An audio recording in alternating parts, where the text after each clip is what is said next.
ہمارے رب ہمیں تو نے دیا رمضان ہے، بخشوائے نا جو خود کو وہ بڑا نادان ہے۔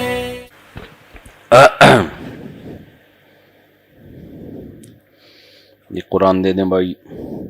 بھائی کسی نے مسئلہ پوچھا ہے اعتکاف میں وہ مسجد چینج کرنا چاہ رہے ہیں، تو ایسا نہیں ہوتا، جب ایک جگہ بیٹھ گئے تو وہاں سے آپ نکل نہیں سکتے، سمجھ رہے ہو؟ اعتکاف توڑنا جائز نہیں ہے، بیٹھ گئے تو بیٹھ گئے۔ ماموں کے گھر تھوڑی آئے ہوئے ہو جو جب دل چاہے اٹھا کے نکل لیے، جو موڈ ہو رہا ہے کہ یار ادھر چلتے ہیں۔ شروع میں 2-3 دن دل نہیں لگتا ہے، اس کے بعد پھر لگنا شروع ہو جائے گا انشاءاللہ۔ تو یہی تو ثواب ہے، ثواب ہی اسی چیز کا ہے، دل نہ لگے اور آپ اللہ کے گھر میں بیٹھ جاؤ۔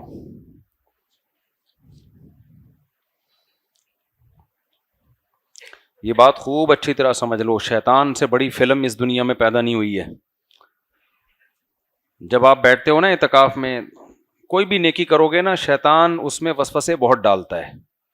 اب آپ اعتکاف میں بیٹھو گے تو شیطان وسوسے ڈالے گا، یار تم سے کچھ ہو تو رہا نہیں ہے یہاں پہ، یار تم تو پڑے ہی رہتے ہو یہاں پہ، اب چھوڑ دو، کام نیکی کی توفیق مل گئی نا، اللہ کے گھر میں آ کے پڑ گئے نا، گٹر کے ڈھکن سے تو بہتر ہے نا۔ ہاں، جن اعمال کی توفیق نہیں مل رہی ان کی توفیق مانگو۔ تو خوب سمجھ لو، جیسے اپنی برائیوں پہ ندامت ضروری ہے نا، اچھائیوں پہ شکر بھی ضروری ہے۔ انسان کو جتنی موٹیویشن خود اپنے آپ سے ملتی ہے نا، اپنی حوصلہ افزائی سے، کسی اور سے نہیں ملتی، تو خود اپنی بھی حوصلہ افزائی کیا کرو۔ ریکارڈنگ شروع ہو گئی ہے کیا؟ ہاں، شیطان ابھی چھوٹے موٹے شتونگڑے چل رہے ہیں، تو اپنی حوصلہ افزائی جتنی خود انسان کرتا ہے دوسرا نہیں کرتا۔ میں نے کئی بار یہ بات بیان میں کہی ہے نا کہ رمضان کے روزے جب ہم گزرتے ہیں، میں اپنی بہت حوصلہ افزائی کرتا ہوں۔ میں کہتا ہوں یار دنیا نے رکھے نہیں رکھے ہمیں اس سے کوئی غرض نہیں ہے، اللہ نے مجھے توفیق دے دی، ہم تو نالائق ہیں بھائی، عام دنوں میں اتنے روزے ہم سے نہیں رکھے جاتے۔ اب شیطان کیا کہتا ہے، تو نے رکھ کے کون سا تیر مار لیا، ساری دنیا رکھ رہی ہے۔ بھائی ساری دنیا سے ہمیں کیا لینا دینا یار، ہم تو اپنے آپ کو جانتے ہیں کہ ہم کوئی زیادہ پانی میں ہیں نہیں۔ ہم جیسے نالائقوں کو اللہ نے اتنے روزے رکھنے کی توفیق دے دی، بس ہم تو اپنا ہی دیکھ رہے ہیں بھائی۔ یہ بڑی خوشی کی بات ہے ہمارے لیے۔ تو اپنی برائیوں پہ ندامت بھی ہونی چاہیے، اور جو اللہ نیکی کی توفیق دے رہا ہے اس پہ خوشی بھی ہونی چاہیے۔ ایک روایت میں ہے، اس کی سند کی تحقیق نہیں لیکن مضمون اس کا صحیح ہے، کہ جب تمہیں تمہاری نیکی خوشی دے اور تمہاری برائی غم دے تو یہ ایمان کی علامت ہے۔ نیکی سے خوشی بھی ہونی چاہیے اور برائی سے غم بھی ہونا چاہیے۔ برائی سے غم ہو، نیکی سے خوشی نہ ہو، یہ بھی غلط ہے۔ نیکی پہ خوشی نہیں ہو رہی، برائی پہ غم ہو رہا ہے، یہ بھی غلط ہے۔ دونوں پہ دونوں کام ہونے چاہیے۔ سمجھتے ہو کہ نہیں سمجھتے؟ تو اللہ نے تو ٹوٹی پھوٹی توفیق دے دی گھر اللہ کے اپنے گھر میں بیٹھنے کی، اللہ کا شکر ادا کرو۔ ہاں، جو یہاں بیٹھ کے کوتاہیاں ہو رہی ہیں ان کو فوکس کرو کہ یار یہاں کس سلسلے میں آنا ہوا ہے آپ لوگوں کا۔ بہت سے لوگوں کو ابھی تک پتہ ہی نہیں ہے کہ وہ یہاں پر کس سلسلے میں آئے ہیں۔ آج ہم نے 23واں پارہ پڑھا ہے جی۔ 23ویں پارے میں ہم نے سورہ یاسین ختم کی ہے، سورہ صافات اور سورہ صاد۔ کل بھی بہت اہم صورتیں پڑھی تھیں، لیکن اب بس ہم آگے چل گئے ہیں تو آگے ہی چلنا چاہیے۔ سورہ یاسین اس میں بہت اہم صورت ہے۔ سورہ یاسین میں اللہ تعالیٰ نے پچھلی امتوں کا ایک واقعہ بیان کیا ہے۔ وَاضْرِبْ لَهُم مَثَلًا أَصْحَابَ الْقَرْيَةِ إِذْ جَاءَهَا الْمُرْسَلُونَ۔ اللہ نے فرمایا ان کو ایک بستی والوں کا واقعہ سنائیں۔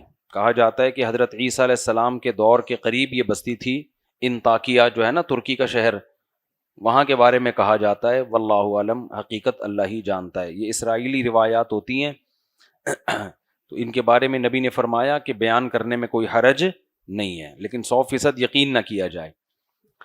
لیکن اس طرف بہت سارے واقعات رونما ہوئے ہیں۔ شام کا جو علاقہ ہے نا، ترکی اور شام کا بارڈر بھی اسی میں داخل ہے۔ اللہ فرماتے ہیں اذ ارسلنا الیہم اثنین فکذبوہما، ہم نے 2 کو بھیجا۔ اب یہ 2 یا تو پیغمبر تھے یا پیغمبروں کے قاصد تھے۔ راجع قول تو یہی ہے جو قرآن سے بھی لگتا ہے کہ یہ پیغمبر تھے، لیکن پیغمبر نہ بھی ہوں تو پیغمبروں کے نمائندے بن کے گئے تھے. قالوا ان انتم ما انتم الا بشر مثلنا، قوم نے وہی بات کہی، بھائی تم دونوں ہماری طرح کے انسان ہو، ہم کیوں فالو کریں تمہیں. تو قرآن کے ظاہر سے یہی لگتا ہے کہ یہ پیغمبر تھے، کیونکہ اس طرح کے تانے کس کو دیے گئے ہیں؟ پیغمبروں کو دیے گئے ہیں. اچھا بھائی، اللہ فرماتے ہیں وہ کہنے لگے انا تطیرنا بکم، جب بھی دعوت کا کام ہوتا ہے نا تو اللہ کی حجت تمام ہو جاتی ہے اپنے بندوں پر. جب حجت تمام ہوتی ہے لوگ پھر بھی ایمان نہیں لاتے تو اللہ کی طرف سے آزمائشیں آنا شروع ہوتی ہیں، کیونکہ دنیا میں سب سے بڑا مسئلہ ہی پیٹ بھرا ہونا ہے. جب توند بھرتی ہے تو پھر انسان کو اللہ رسول کی باتیں سمجھ میں نہیں آتی. سمجھتے ہو نا؟ تو ان لوگوں کی توندیں بھری ہوئی تھیں. جب پیغمبر گئے، پیغمبر نے دعوت دی تو اب دعوت پر لبیک نہیں کہہ رہے تو اللہ کی طرف سے مصیبتیں آنا شروع ہو گئیں تاکہ یہ لوگ اللہ کی طرف مائل ہوں. تو بجائے مائل ہونے کے کیا کہنے لگے؟ تطیرنا بکم، معاذ اللہ معاذ اللہ، یہ تم لوگوں کی نحوست ہے، معاذ اللہ. جب تک آپ لوگ نہیں تھے بڑی خوشیاں تھیں، جب سے تم لوگ آئے ہو دین کا کام تم لوگوں نے شروع کیا ہے، ہمارے لیے مسائل کھڑے ہو گئے. سمجھ رہے ہو کہ نہیں سمجھ رہے؟ نیگیٹو سوچ ہے یا نہیں ہے؟ الٹا سوچنا. قالوا طائرکم معکم، پیغمبروں نے کہا تمہاری نحوست تمہارے ساتھ، یہ تمہاری بدعمالیاں ہیں جس کی وجہ سے ایسا ہو رہا ہے. ان ذکرتم، ہم تو تمہیں نصیحت کر رہے ہیں، تمہارے خیر کی باتیں کر رہے ہیں. اب اللہ کی طرف سے آزمائشیں آ رہی ہیں، بجائے ہمیں اپنا خیر خواہ سمجھنے کے تم نے الٹا الزام کس پہ رکھ دیا؟ ہم ہی پہ رکھ دیا. یہ بھی خوب سمجھ لو، زندگی کے تجربوں سے انسان سیکھتا ہے. آپ ضروری نہیں جس کے ساتھ اچھا کریں وہ آپ کو اچھا سمجھنا بھی شروع کر دے. بہت سے لوگوں کی کھوپڑی بہت زیادہ الٹی ہوتی ہے، جب آپ ان کے ساتھ اچھا کریں گے نا وہ اس میں کیڑے نکالیں گے. ایکچولی یہ اس لیے کر رہا ہے، ایکچولی یہ اس لیے. افغانستان میں نا 20 سال مغربی میڈیا نے پاکستان کے خلاف پروپیگنڈا کیا ہے. مغربی میڈیا نے افغانستان میں، انڈیا نے بھی امریکہ نے بھی 20 سال ان کا میڈیا پتہ ہے کیا دکھاتا رہے؟ ایکچولی پاکستان جو تمہاری مدد کرتا ہے، ایکچولی پاکستان نے جو تمہیں پناہ رکھ دی ہوئی ہے، ایکچولی پاکستان جو تمہارے زخمیوں کا علاج کرتا ہے، ایکچولی تم لوگوں نے جو پاکستان میں جا کے اتنا بزنس کیا ہے، یہ سب پاکستان نے 2 نمبری کی ہے. سمجھ رہے؟ یعنی جتنے پاکستان کے پازیٹیو کام تھے ان کو میڈیا نے کیا بنا کے پیش کیا؟ بولو، نیگیٹو. اس کا نتیجہ یہ نکلا کہ جو ینگ جنریشن اس 20 سال میں جوان ہوئی نا وہ 99% پاکستان کے خلاف ہے. حتیٰ کہ جس انڈیا نے افغانستان میں گھس کے ان کو مارا ہے وہ کہہ رہے ہیں یہ بہت اچھے ہیں. یہ میڈیا کا پروپیگنڈا ہے، صحیح ہے نا. اور جو ایک ملک تھا، ٹھیک ہے اس ملک نے نا انصافیاں بھی کی ہیں، کچھ غلطیاں بھی کی ہیں، لیکن سپورٹ بھی اسی ملک نے کیا، اور ہے بھی وہ مسلمان ملک. اس سے ایسی دشمنی پیدا کروا دی نا، غلط فہمیاں میڈیا کے ذریعے، میڈیا اتنی زیادہ کہ یہاں رہتے ہوئے بھی وہ کیا کر رہے ہیں؟ یہاں کی مخالفت. یہ ہوتا ہے میڈیا کا پروپیگنڈا. بہت خطرناک پروپیگنڈا کیا انڈیا اور امریکہ نے. 20 سال ان کو میڈیا پہ دکھایا یہی ہے کہ یہ جو چندہ کر کے تمہیں بھیجتے تھے نا، اصل میں تمہارے نام پہ بہت کھایا انہوں نے، بہت کھایا تمہارے نام پہ. تو چندہ تمہارے نام پہ اس لیے کرتے تھے کہ کھانا انہوں نے. ہر پازیٹیو چیز کو کیا بنا کے پیش کیا میڈیا نے، اور 2 ملکوں کو آپس میں لڑا دیا. لیکن دونوں ملکوں کو کوئی ہوش کے ناخن لینا چاہیے کہ دونوں مسلمان کنٹری ہیں، دونوں اسلامی، چلو نام کے ہیں، ہم تو نام کے ہی مسلمان ہیں لیکن ہے کلمہ تو پڑھتے ہیں نا. ان ہندو بت پرستوں سے تو 1000 گنا بہتر ہے. لیکن ایسا میڈیا نے پروپیگنڈا کر کے 2 ملک جو ہمیشہ اکٹھے رہے ہیں. رشیا کے دور میں جب افغانستان پہ حملہ ہوا تھا، یہاں کے سینکڑوں لوگ شہید ہوئے ہیں افغانستان جا کے. ہزاروں میں نہیں ہیں، سینکڑوں میں ہیں جنہوں نے صرف ایک اسلامی رشتے کی بیس پہ قربانیاں دی ہیں. اسٹیٹ نے بھی ان کا ساتھ دیا. تو کتنی قربانیاں. آپ رشیا کے دور سے کوئی ملک نے ساتھ نہیں دیا اس طریقے سے. کوئی ملک اپنے بارڈر سے کراس نہیں کرنے دیتا تھا. لیکن آپ دیکھو دو بھائی ملکوں کو کیسا پروپیگنڈا کر کے لڑا دیا ہے.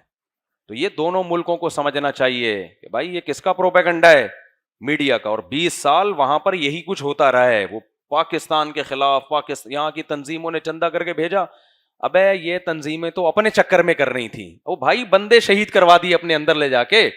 کتنے میرے جاننے والے ایسے ہیں جن کے کوئی کسی کا بھائی افغانستان میں شہید, کسی کا جو ہے نا بہنوئی افغانستان, پورے گھر آدھے خالی ہو گئے جو یہاں رہتے ہیں.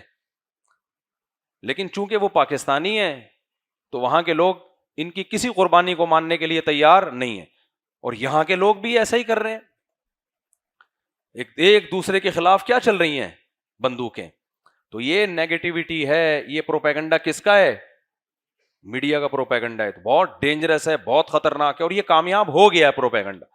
تو اس لیے فیس بک پہ پاکستانی اور افغانی آپس میں پھڈے بازی کی کوشش بولو نہ کریں. جو ایک دوسرے کے خلاف بولتا ہے اس کو گالیاں دو مل کے. جو پاکستانی کو برا کہے یا جو افغانی کو برا کہے تو نیچے ایک فریق بن کے اس کو سپورٹ مت کرو, بلکہ آپ بولو بھائی یہ دونوں اسلامی ملک ہیں, دونوں نے ہمیشہ ایک دوسرے کا ساتھ دی. افغانستان اگر روس کے خلاف نہ لڑتا تو پاکستان کا بھی بیڑا غرق ہوتا. پاکستان اگر افغانیوں کا ساتھ نہ دیتا تو افغانستان کا بیڑا غرق ہوتا. دونوں نے سپورٹ کیا, جیسے مہاجر اور انصار نے کیا نا. مہاجر ہجرت کر کے مدینہ گئے, انصار نے کیا کیا؟ ان کو سپورٹ کیا. اب بیچ میں یہودیوں نے کوشش کی لڑوانے کی, وہ کامیاب نہیں ہوئے. لیکن آج میڈیا اتنا اسٹرانگ ہے کہ وہ اس لڑائی میں کامیاب ہو گیا, اور دونوں اپنے دشمن جو اصل دشمن ہے اس کو بھول گئے. تو یہ دنیا کی ایک پالیسی ہوتی ہے, تو اس کو بہت اس میں جذباتی ہونے کی ضرورت نہیں ہے. اور کبھی بھی یک طرفہ خبریں سن کے فیصلے نہ کیا کرو. جب کسی نے کسی کی مخالفت کرنی ہوتی ہے نا, دبا کے پروپیگنڈا کرتا ہے وہ. افغانستان پاکستان کا ایسا رشتہ ہے, یہاں ہمارے بہت سے شاگرد افغانستان کے ہیں, اور میرے بعض اساتذہ افغانستان کے ہیں, ٹھیک ہے نا, ٹیچر وہ افغانی ہیں. کیسا آپس میں نفرتیں پیدا کر دی ہیں یار, ایک دوسرے کا نام سننا گوارا نہیں کرتے, ایسی گالیاں فیس بک پہ اور جو بھی سوشل میڈیا پہ ہو رہا ہے. تو یہ بہت خطرناک مسئلہ ہے. یہ اس میں کون کروا رہا ہے؟ یہ میڈیا میں جو 20 سال وہاں انڈیا رہا ہے نا, اس کو پتا ہے انڈیا کا دشمن پاکستان ہے, اور انڈیا کو بھی پتا ہے کہ افغانستان میں جو اس کی ٹھکائی ہوئی ہے اس کے پیچھے ہاتھ کس کا تھا؟ پاکستان کا. آج جو افغانستان میں ایک اسٹیبل گورنمنٹ آئی ہے اس میں بہت بڑا دخل پاکستان کا ہے, بہت بڑی قربانی ہے پاکستان کی اس میں. لیکن انڈیا نے کہا میں جا تو رہا ہوں لیکن ان کو کس سے لڑوا کے جاؤں گا؟ پاکستان سے. دونوں بے وقوفوں کی طرح ایک دوسرے کو کوٹ رہے ہیں پکڑ کے. تو یہی ہوتا ہے جب بھی ایسے معاملات ہوتے ہیں نا, تو آپس میں محبتوں کی کوشش کرو, لڑوانے کی کوشش مت کرو. خیر ہم آگے چلتے ہیں. تو انہوں نے کیا کہا؟ انہوں نے کہا تمہاری نحوست ہے. پیغمبروں سے کہا, پیغمبروں نے کہا ان ذکرتم, ہم تم سے تمہاری خیر خواہی کی بات کر رہے ہیں. بھائی اللہ کے عذاب سے ہم تمہیں بچانا چاہتے ہیں, اور تم کیا کہہ رہے ہو؟ یہ ہماری نحوست ہے. واہ. وجاء من اقصى المدینۃ رجل یسعى, قوم میں آپ کو بتائے جہاں بہت سے برے لوگ ہوتے ہیں کچھ اچھے لوگ بھی ہوتے ہیں. اللہ کہتے ہیں کہ شہر کے کنارے سے ایک شخص دوڑتا ہوا آیا. دیکھو قرآن جب کسی کی کوئی صفت کو ہائی لائٹ کرتا ہے نا, وہ بلا وجہ ہائی لائٹ نہیں کرتا. آپ نے کو پتا ہے نا, 2-3 درس پہلے ہم نے جو بتایا کہ قرآن کہہ رہے موسیٰ علیہ السلام کو بلانے کے لیے جو لڑکی آئی تھی الاستحیاء, وہ حیا کے ساتھ چلتی ہوئی آئی, حیا کے ساتھ چلتی ہوئی. تو اللہ نے اس کی حیا کو کیا کیا ہے؟ ہائی لائٹ کیا ہے, یہ بتانے کے لیے کہ مجھے عورت میں حیا پسند ہے. اب یہاں اللہ یہ بھی بتا سکتے تھے کہ شہر کے کنارے سے ایک بندہ آیا اور آ کے اپنی قوم سے کہنے لگا یا قوم اتبعوا المرسلین, اے میری قوم ان پیغمبروں کو فالو کرو. وہ تھا قوم کا خیر خواہ نا, اس کو یقین ہو گیا کہ یہ پیغمبر ہیں, اور ہو سکتا ہے اس نے آسمانی کتابیں بھی پڑھی ہوں کہ بھائی جنہوں نے پیغمبروں کو ستایا ہے ان قوموں پر اللہ کا عذاب آیا ہے. تو اس کو یہ فکر ہوئی کہ ایسا نہ ہو میری قوم ان کو جھٹلا دے اور ان پر بھی عذاب آئے. تو وہ قرآن کے الفاظ دیکھیں, وَجَاءَ مِنْ أَقْصَى الْمَدِينَةِ رَجُلٌ يَسْعَى, موسیٰ علیہ السلام کو جو بندہ بتانے کے لیے آیا تھا نا فرعون کے دربار سے کہ اے موسیٰ ان الملأ یأتمرون بک، اے موسیٰ درباری لوگ آپ کے قتل کا مشورہ دے رہے ہیں، مشورہ کر رہے ہیں، تو اس کے بارے میں بھی قرآن کہتا ہے وجاء رجل من اقصى المدینۃ یسعی، وہ بھی دوڑتا ہوا آیا تھا. تو اللہ آنے کی کیفیت وہاں بھی ہائی لائٹ کر رہے ہیں اور یہاں بھی ہائی لائٹ کر رہے ہیں، اور ان لڑکی کی بھی چلنے کی کیفیت ہائی لائٹ کر رہے ہیں. وہاں دوڑنے کا ذکر نہیں کر رہے، چلتی ہوئی آئی، وہ حیا کے ساتھ آئی، حالانکہ وہ بھی دوڑتے ہوئے آ سکتی تھی کہ ایسا نہ ہو موسیٰ علیہ السلام وہاں سے چلے جائیں تو فوراً پکڑ کے لاؤ بھائی. لیکن چونکہ چلنا وہاں پر عورت کے لیے پسندیدہ ہے اور حیا کے ساتھ چلنا، اللہ نے اس صفت کو ہائی لائٹ کیا. یہاں موسیٰ علیہ السلام کو جو بندہ بچانے کے لیے آیا وہ چلتا ہوا نہیں بلکہ دوڑتا ہوا آیا. یہ بتانا تھا کہ خیر کا کام چل کے مت کرو بلکہ دوڑ کے کرو. آج سارے پوستی ہماری ہی سوسائٹی میں پیدا ہو گئے ہیں. کوئی کام کسی کمبخت کے ذمہ لگاؤ نا، وہ کمبخت 6 مہینے سے پہلے کر کے دیتا نہیں ہے. جب کوئی خیر کا کام ہو نا، اور خاص طور پہ جس کے دیر کرنے میں کسی کو نقصان کا خطرہ ہو، فوراً کرو اس کام کو، فوراً نمٹاؤ. جیسے ہمارا مائک دیکھ لو 3 دن سے خراب پڑا ہوا ہے، دوسرا مائک ہے نا. اب جب پوچھو ایکچولی وہ ہے ہم نے یوں، ابے بھائی 2 تھپڑ لگاؤ کسی کو، لے کر آؤ یار جلدی سے.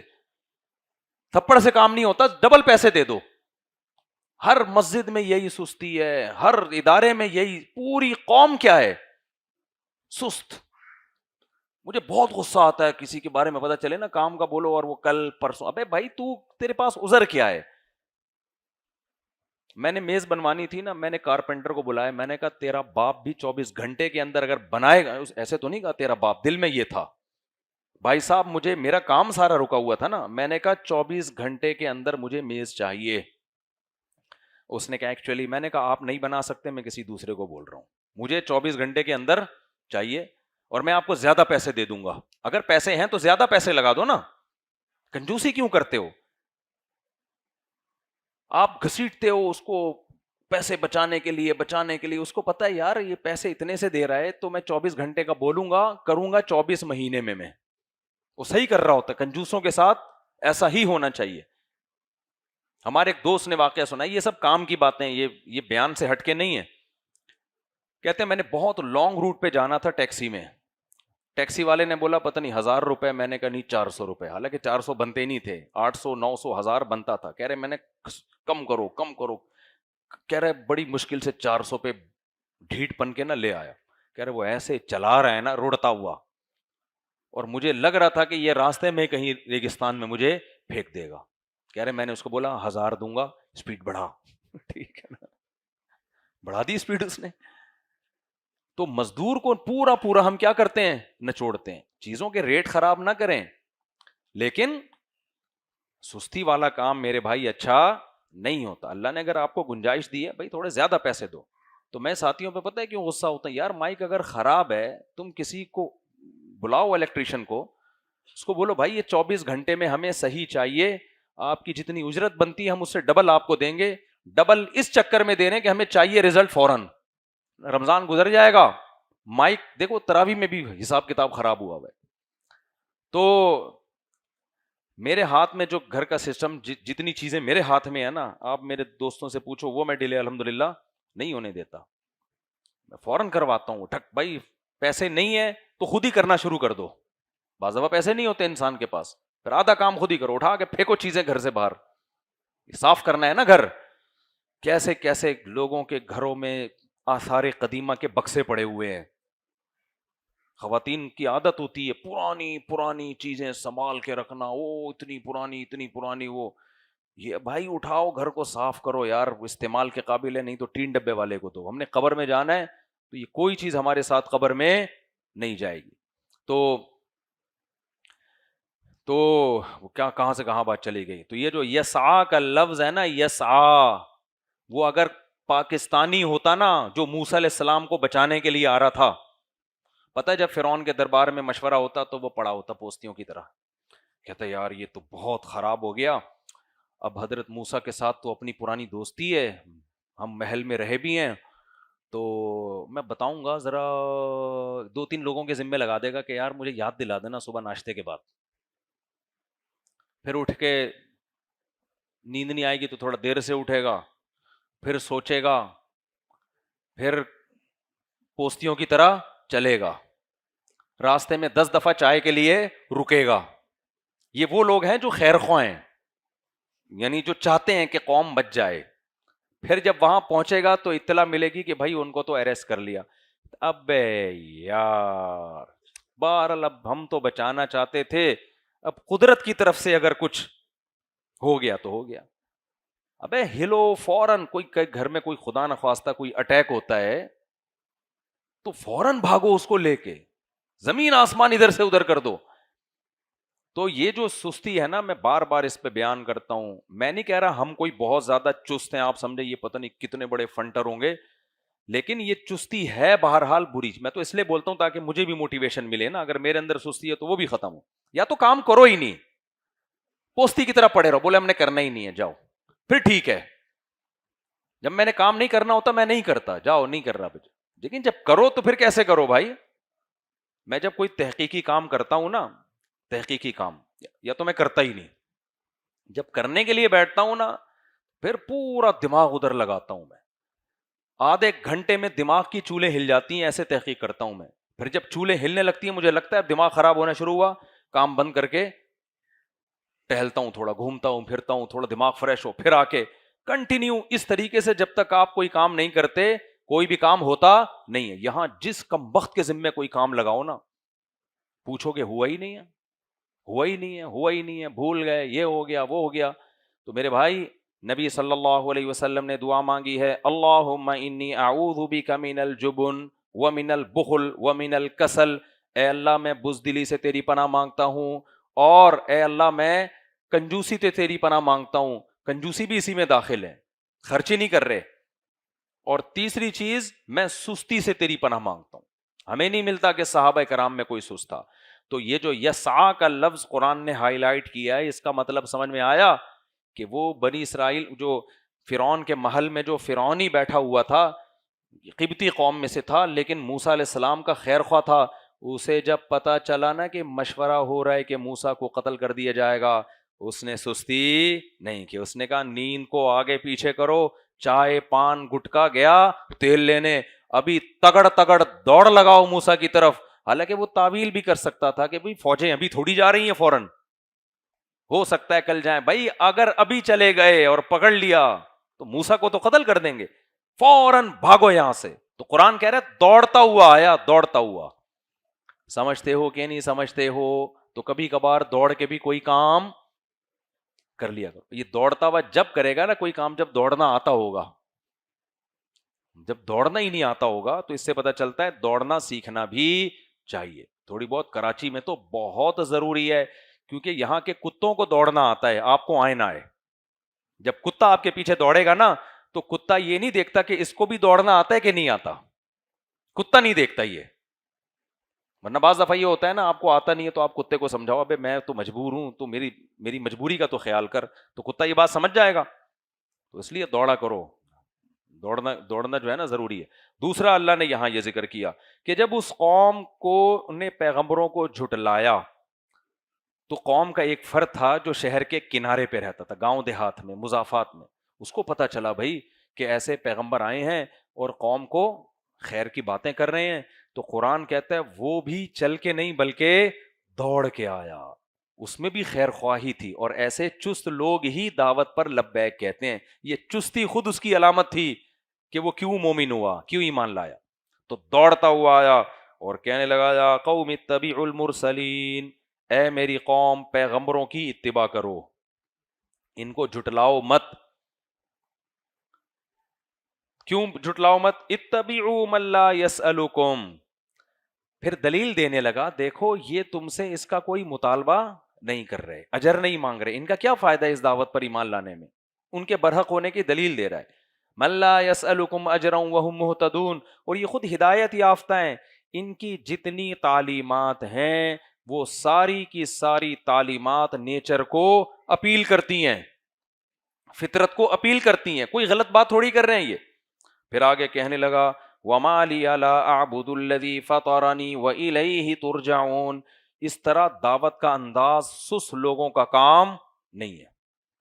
میں جب بھی ایسی چستی کی بات کرتا ہوں مجھے اپنے شیخ حضرت مفتی رشید احمد صاحب یاد آتے ہیں. 78 سال کی عمر میں نا سیدھے کھڑے ہوتے تھے. میں نے ان کو کبھی ایک ٹانگ پہ کھڑا نہیں دیکھا. جب بیان کرتے تھے ایسے کمر ہوتی تھی. آج لوگ کیسے بیٹھتے ہیں؟ یوں کر کے نا, عجیب اسٹائل سے بیٹھے, سیدھا ہی نہیں ہوا جاتا ان سے. تو پوری زندگی ان کی اسی طرح گزری ہے. سیڑھیوں سے اترتے تھے, کبھی سہارا نہیں لیا انہوں نے. بہت ہی جب ایج آخر میں جب تھوڑی کمزوری ہو گئی تو لے لیا. دروازہ گیٹ جب کھولتے تھے نا کمرے کا, ایسے نہیں کیا, ابھی کیا یوں کر کے. کہتے تھے اس سے دیوار پہ کیا لگ جاتا ہے؟ نشان. جب بار بار آپ چھاپو گے انگلیاں تو دیوار کیا ہوگی؟ گندی ہو جائے گی نا. ایسے کھولتے تھے دروازہ یوں کر. اور آج دیکھو یار, بس چھوڑو ابھی کیا رپورٹیں پیش کریں ہم, پھر یہ رہ جائے گی. تو پھر وہ دعوت دے رہا ہے, وما لی لا اعبد الذی فطرنی, مجھے کیا ہو گیا کہ میں ایسے معبود کی عبادت نہ کروں جس نے مجھے پیدا کیا. کیا مطلب؟ یہ پیغمبر تمہیں اپنی طرف تھوڑی بلا رہے ہیں, یہ کس کی طرف بلا رہے ہیں؟ اللہ کی طرف بلا رہے ہیں. تو ان کا تھوڑی مفاد ہے. آج جتنے پیر ہیں نا جاہل, لیبل اللہ کا لگاتے ہیں, ناموس رسالت کا لگاتے ہیں, دعوت کس کی طرف دیتے ہیں؟ اپنی طرف. عقیدت اپنی دل میں بٹھاتے ہیں. دیکھو ہم 5 ٹائم نماز پڑھتے ہیں, فجر میں 2 سنت 2 فرض, کتنے سردے ہو گئے؟ 4 سردے اور 4 سردے, 8 سردے ہو گئے نا. کوئی ایک سجدہ بھی محمد صلی اللہ علیہ وسلم کو کیا ہم نے کبھی؟ جنہوں نے ہمیں دعوت دی دین کی, جن پر ہم ایمان لے کر آئے. پھر ظہر میں کتنے سردے؟ 4 دونی 8, 16, 17, 18, 19, 20 سجدے جو سنت موقدہ. جب سے بالغ ہوئے نماز پڑھ رہے ہیں نا, کوئی ایک سجدہ بھی نبی کی قبر پہ کیا؟ یہ نبی کی یا مدینے کی طرف رخ کر کے کیا ہم نے؟ ساری عبادتیں, ابھی تراویح ہم نے پڑھی ہے, 40 سجدے ہوتے ہیں اس میں, 20 رکوع ہوتے ہیں, قیام ہوتا ہے, یہ سارا بیت اللہ کی طرف رخ کر کے ہو رہا ہے. ان میں ایک سجدہ, ایک رکوع بھی محمد صلی اللہ علیہ وسلم کی طرف رخ کر کے نہیں ہو رہا. تعلیمات کس کی ہیں بھائی؟ سچے پیغمبر کی ہوتی ہیں یہ تعلیمات. تبھی قرآن کہتا ہے ما کان لبشر, کسی بشر میں یہ طاقت نہیں ہے کہ اللہ ان کو کتاب اور حکمت دے اور پھر وہ لوگوں سے کہے کہ اللہ کو چھوڑ کر میری عبادت شروع کر دو. نہ نہ نہ, کیونکہ وہ میسنجر آف گاڈ ہیں. تو میسنجر کا کام اس شخص کی طرف, اس ذات کی طرف دعوت دینا ہے جو ان کو میسنجر بنانے والی ہے. تو یہاں بھی ایسا ہی ہے. وہ کہنے لگے وما لی لا اعبد الذی, مجھے کیا ہو گیا میں ایسی ذات کی عبادت نہ کروں جس نے مجھے پیدا کیا. وَإِلَيْهِ تُرْجَعُونَ, اور تم سب نے لوٹ کے جانا بھی کدھر ہے؟ اس اللہ کے پاس جانا ہے. تو اس اللہ کی مان کے چلو. یہ تمہیں یہ کہہ رہے ہیں أَأَتَّخِذُ مِن دُونِهِ آلِهَةً. پھر قوم میں چونکہ بت پرستی بھی تھی تو وہ کہنے لگا, اس کا نام جو آسمانی کتابوں میں ہے حبیب نجار, نجار کہتے ہیں بڑھئی, کارپینٹر. تو تاریخی کتابوں میں ہے کہ وہ کیا تھا؟ کارپینٹر تھا, بڑھئی تھا. تو میں نے ترکی میں اس کی قبر دیکھی ہے, پتہ نہیں اسی کی ہے کسی اور کی, اللہ ہی جانے, اتنی پرانی خبریں کہاں سے.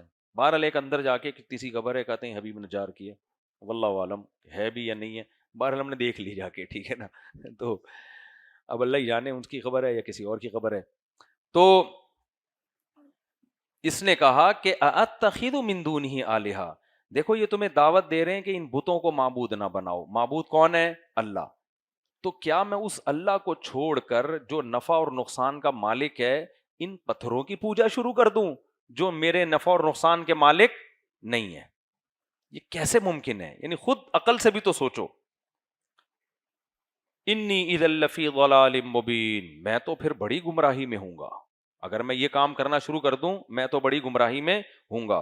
انی آمنت بربکم فاسمعون. اب تک اس نے اپنا ایمان چھپایا ہوا تھا. یہ بڑا مسئلہ ہے یار. ہندوستان میں بہت ساری بچیاں ہیں, لڑکیاں ہیں جو مومن اسلام قبول کر چکی ہیں گھروں کے اندر, وہ پتھروں کی عبادت نہیں کرتی, لیکن انہوں نے اپنا اسلام چھپایا ہوا ہے. تو اس نوجوان نے بھی کیا کیا؟ اپنا اسلام چھپا دیا. لیکن اب اپنے اسلام کو اس نے ظاہر کر دیا اور کہا کہ بھائی یعنی اس لیے ظاہر کیا کہ اس طرح سے ان کو موٹیویشن نہیں مل رہی. تو جب میں بتاؤں گا نا کہ بھائی میں بھی اسلام لے آیا ہوں, میں بھی ان پیغمبروں پر ایمان لے آؤں, شاید یہ تھوڑا سا ہل جائیں کہ بھائی یہ بھی تو ہماری طرح کا فرد ہے. تو کہنے لگا انی آمنت بربکم فاسمعون, میں اپنے رب پر ایمان لے آیا ہوں, تمہارے رب پر ایمان لے آیا ہوں, فاسمعون سن لو. آگے قرآن کے الفاظ دیکھو, قیل ادخل الجنہ, اللہ کہتے ہیں ہم نے کہا جنت میں داخل ہو جا. ٹھیک ہے نا, یہ بلاغت ہے قرآن کی. کیا مطلب, جیسے ہی اس نے کہا نا کہ میں مسلم ہوں, فوراً اس کو قتل کر دیا. تو یہ پرانی عادت ہے, اسلام لانے پہ رشتہ داروں کی طرف سے بندے کو مار دینا, یہ پرانا سلسلہ چلا آ رہا ہے. ہندوستان میں نا ہندو بڑے براڈ مائنڈڈ بنتے ہیں کہ مذہب میں کوئی پابندی نہیں ہے, کوئی ادھر سے ادھر, ادھر سے ادھر چلا جائے, لیکن پریکٹیکلی ایسا ہے نہیں. کوئی ہندو یہاں پاکستان میں بھی مسلمان ہو جائے نا, آپ دیکھو اس کے خاندان والے کرتے کیا ہیں اس کے ساتھ. ابھی نہیں جو کل ایک ہندو مسلمان ہوا تھا, کل تو نہیں, مسلمان تو چند دن پہلے ہوا, پھر کل اس کا نکاح تھا, وہ اتنا پریشان ہے, اس کے خاندان اس پہ دباؤ ڈال رہا ہے, داڑھی کٹاؤ, یہ کرو وہ کرو. بھائی چھوڑ دو, وہ تمہاری خدمت کر رہا ہے, تمہیں کما کے کھلا رہا ہے, تم سے تو اس نے رشتہ ختم نہیں کیا نا, اس کا ذاتی معاملہ ہے, وہ داڑھی رکھ رہا ہے کہ نہیں رکھ رہا, روزے رکھ رہا ہے کہ نہیں, تمہیں تو نہیں تنگ کر رہا وہ نا. پورا خاندان اس پہ کیا کر رہا ہے, پریشر ڈال رہا ہے. تو قرآن کے الفاظ دیکھو, یہ بلاغت ہے. قرآن کہتا ہے اس نے جب یہ کہا نا کہ میں ایمان لے آیا ہوں, سنو, تو بیچ کا واقعہ قرآن نے حذف کر دیا. قرآن کہتا ہے قیل ادخل الجنہ, اس سے کہا گیا کہاں داخل ہو جا, جنت میں. کیا مطلب, جیسے ہی اس نے کہا اسے فوراً قتل کر دیا گیا, جیسے ہی قتل کیا گیا ہے ویسے ہی جنت میں داخل ہو گیا. یہ ہے برزخی جنت, سمجھ رہے ہو. ایک جنت وہ ہے جو میدان حشر کے بعد قائم ہوگی, وہ تو جب قیامت آئے گی اور پھر اللہ مردوں کو قبروں سے زندہ کرے گا, میدان حشر, پل صراط. لیکن ایک چھوٹی جنت ہے, ایک منی جنت ہے, ایک جنت کا ساشا ہے, ٹھیک ہے نا, جس کو حدیث میں کیا کہا گیا ہے, قبر. جیسے فرعونیوں کے بارے میں قرآن میں آتا ہے کہ جب فرعونیوں کو اللہ نے پانی میں غرق کیا ہے تو اللہ فرماتے ہیں فرعونیوں کو ہم نے سخت عذاب میں ڈال دیا. اب یہ اللہ کی قدرت ہے, دیکھو جا کس میں رہے ہیں, پانی میں, لیکن وہ سخت عذاب کیا ہے, النار, اللہ کہتے ہیں وہ آگ ہے. یعرضون علیہا غدوا وعشیا, جس آگ پہ ان کو صبح بھی جلایا جاتا ہے اور شام کو بھی جلایا جاتا ہے. اللہ اس آگ سے ہم سب کو بچائے. آگے اللہ کیا فرماتے ہیں, وَيَوْمَ تَقُومُ السَّاعَةُ, اور جس دن قیامت قائم ہوگی, ادخلوا آل فرعون اشد العذاب, اللہ فرشتوں سے کہیں گے فرعونیوں کو اس سے بھی بڑے عذاب میں ڈال دو. تو اس سے صاف پتہ چلتا ہے کہ جہنم کا عذاب الگ ہے اور موت کے بعد کا عذاب الگ ہے. اور اسی سے بھی پتہ چلا کہ ایک حدیث میں جو آتا ہے نا قبر کا عذاب ہوگا, تو بہت سے لوگ کہتے ہیں بہت سے لوگوں کو تو قبر نصیب نہیں ہوتی, تو ان کو کہاں عذاب ہوگا. تو بھائی قبر کے عذاب سے مراد ہے موت اور میدان حشر کے بیچ کا جو ٹائم ہے, اس کو قبر کہا گیا ہے, کیونکہ عام طور پر قبر میں ہی بندہ دفن ہوتا ہے, اس لیے اس کو تعبیر قبر سے کیا گیا ہے, ورنہ قبر کا ہونا ضروری نہیں ہے. ابے کیا ہو گیا, دیکھو قرآن کیا کہتا ہے, ادخلوا اغرقوا فادخلوا نارا. نوح علیہ السلام کی قوم کو غرق کیا گیا اور آگ میں داخل کر دیا گیا. فا تعقیب مال وصل کے لیے آتا ہے, ادھر پانی میں غرق ہوئے اور ادھر آگ میں داخل. حالانکہ پانی اور آگ جمع ہو سکتے ہیں, بولتے کیوں نہیں ہو سکتے. اس دنیا میں جہاں الگ الگ ہو, اس کی مثال ہے جیسے نیند. آپ ایئر کنڈیشن روم میں سو رہے ہو بستر پہ, جب تک آپ جاگ رہے ہو آپ اس جہاں میں ہو, جیسے ہی آپ نیند میں گئے آپ ایئر کنڈیشن روم سے نکل گئے. اب آپ کی باڈی پہ جو روح پہ حالات گزرتے ہیں وہ اچھے بھی ہو سکتے ہیں اور برے بھی. تبھی ایئر کنڈیشن روم میں سوتا ہوا آدمی بھی اتنا خطرناک خواب بعض دفعہ دیکھتا ہے کہ وہ سمجھتا ہے میں کانٹوں پہ سو رہا ہوں, چیخ مار کے اٹھتا ہے, پتہ چلتا ہے یہاں تو حسین لیلائیں لہرا رہی ہیں. بھائی دور سے دیکھا انڈے ابل رہے ہیں, قریب جا کے دیکھا گنجے اچھل رہے ہیں. دور سے دیکھا حسینائیں بال سکھا رہی ہیں, قریب جا کے دیکھا بھینسیں دم ہلا رہی ہیں. خیر, تو خواب میں بہت کچھ ہوتا ہے نا, بہت کچھ ہوتا ہے خواب میں. خواب میں آگ میں بھی جل سکتا ہے انسان, آگ میں بھی اپنے آپ کو جلتا ہوا محسوس کر سکتا ہے، حالانکہ وہ بستر پہ ہوتا ہے، وہاں پر آگ نہیں ہوتی. تو یہ جو عقل پرست لوگ ہیں نا، جو عقل کو شریعت سے آگے لے کے جاتے ہیں، یہ اکثر یہ سوال کرتے ہیں کہ بھائی قبر میں تو ہمیں کچھ نظر نہیں آ رہا ہوتا، تو آگ کہاں سے آ گئی، سانپ بچھو کہاں سے آ گئے؟ بھائی صاحب، جیسے سوتے ہوئے آدمی کے پاس آپ بیٹھے ہوئے ہوتے ہو تو خواب میں سانپ بھی کاٹ دیتا ہے اس کو، خواب میں اس کو چڑیلیں بھی تنگ کرتی ہیں. اب وہ اٹھ کے کہہ رہے ہیں کہ مجھے چڑیل نظر آئی، آپ کو ہم تو یہاں بیٹھے ہوئے ہیں، یہاں تو میرے علاوہ کوئی بھی نہیں آیا. اب میں ہی اگر تو چڑیل لگ رہا ہوں تو ایک الگ بات ہے. ہم جب چھوٹے بچے تھے نا تو ہمیں کوئی اپنا خواب آ کے سناتا تھا نا، کہتا تھا ابے تو مجھے کل خواب میں آیا ہے، ہم کہتے تھے جھوٹ بول رہا ہے، میں تو اپنے گھر میں تھا، میں تو خواب میں آیا ہی نہیں. ہم ایسے کہہ رہے ہوتے تھے. وہ کہتا تھا بھائی تم آئے ہو، میں کہتا بھائی کہاں سے آ گیا، ہم تو یہاں بیٹھے ہوئے تھے. تو جو بچپنے میں انسان اعتراض کرتا ہے نا، وہی اعتراض بڑے ہو کر برزخی زندگی پہ شروع کر دیتا ہے. تو برزخ کی زندگی ایک الگ جہاں ہے، وہ جہاں اور یہ جہاں آپس میں جمع ہو سکتے ہیں. اسی سے نبی صلی اللہ علیہ وسلم کی جو حیات ہے قبر کی، وہ مسئلہ بھی حل ہو گیا. بھائی نبی صلی اللہ علیہ وسلم قبر میں زندہ ہیں، لیکن وہ زندگی برزخی قبر میں ہے، لیکن اس کا محل یہی قبر ہے. جیسے آپ جب عالم خواب میں ہوتے ہو تو کہاں کہاں گئے ہوئے ہوتے ہو، کیا کچھ دیکھ رہی ہوتی ہے آپ کی روح، لیکن اس روح کا اس جسم سے تعلق ہوتا ہے کہ نہیں ہوتا؟ اور وہ جسم کہاں ہوتا ہے؟ اسی بستر پہ ہوتا ہے. تو روح کا اس بستر سے کنیکشن ختم نہیں ہوتا. تو ہمارے نبی صلی اللہ علیہ وسلم کو بھی اللہ نے قبر میں بہت طاقتور برزخی حیات دی ہے، جو کسی کو اتنی پاورفل حیات نہیں ملی.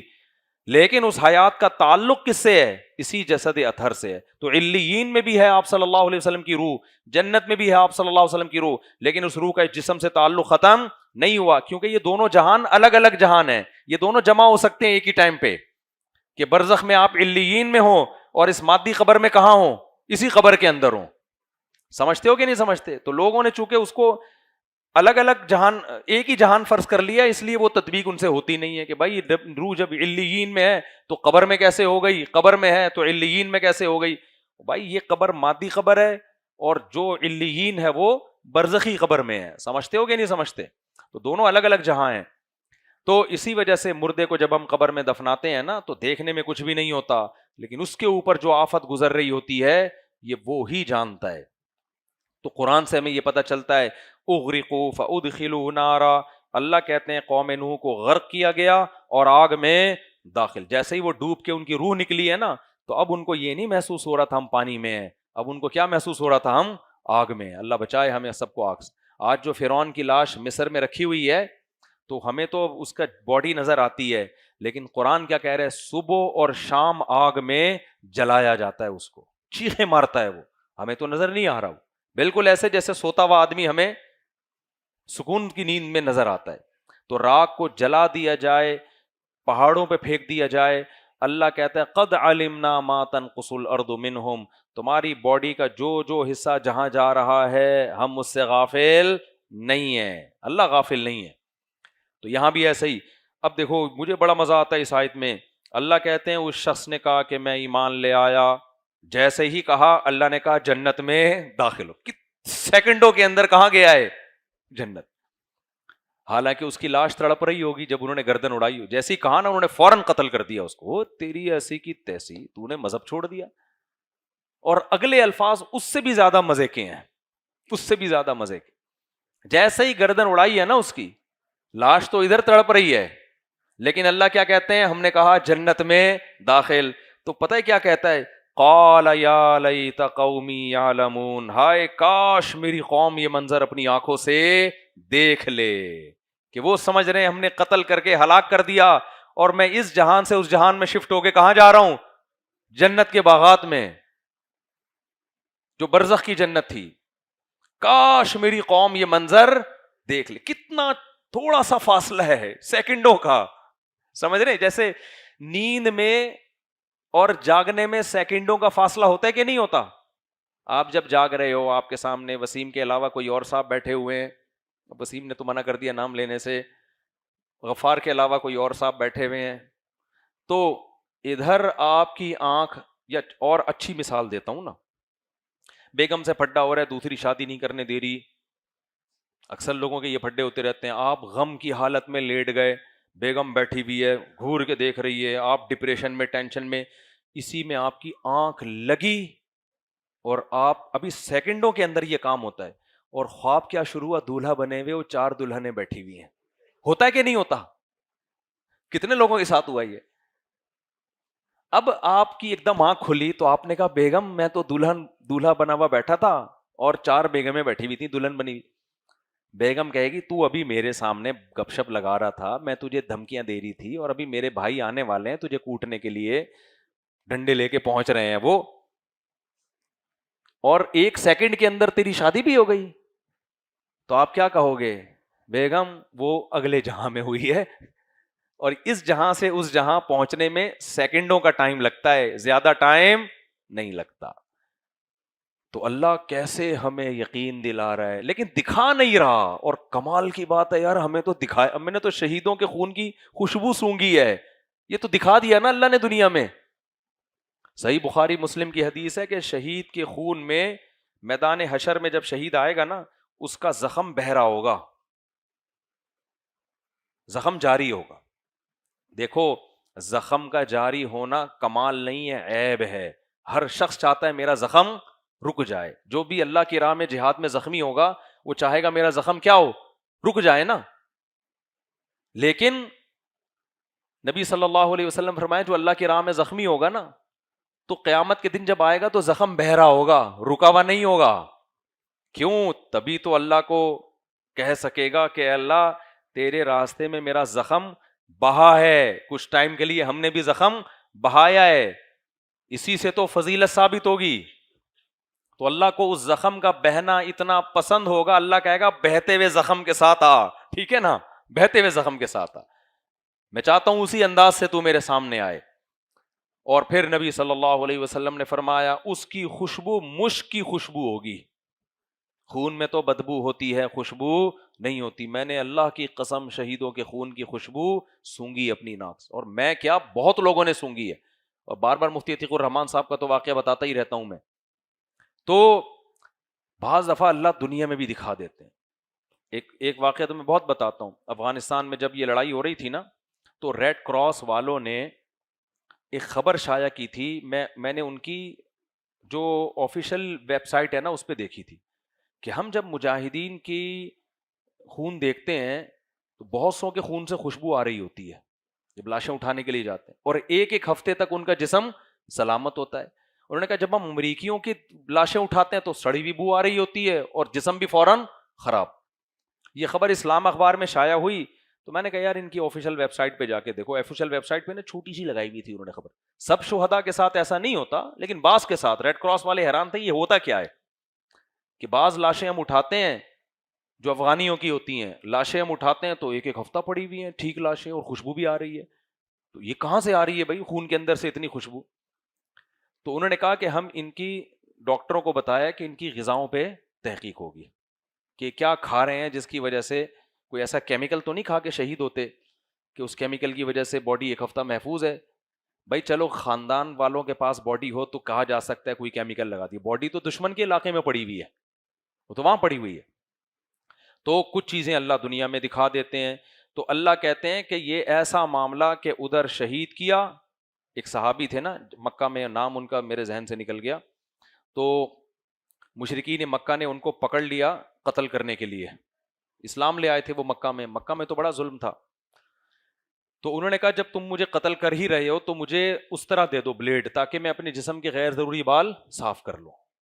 اسلام نے حکم دیا ہے نا کہ مردے کو بھی نہلایا جائے، کہا ہے نا، تو شہید کو تو نہیں نہلایا جاتا، لیکن انہوں نے کہا جب میں اللہ کے پاس جا رہا ہوں تو بھائی صفائی ستھرائی کر کے جاؤں. تو انہوں نے اس طرح مانگا تاکہ میں اپنے جسم کے بال جو زیر ناف بال وغیرہ ہوتے ہیں صاف کر لوں. اسی دوران نا مشرکین میں سے کسی کا بچہ ان کے پاس آ گیا، انہوں نے پکڑ لیا اس کو.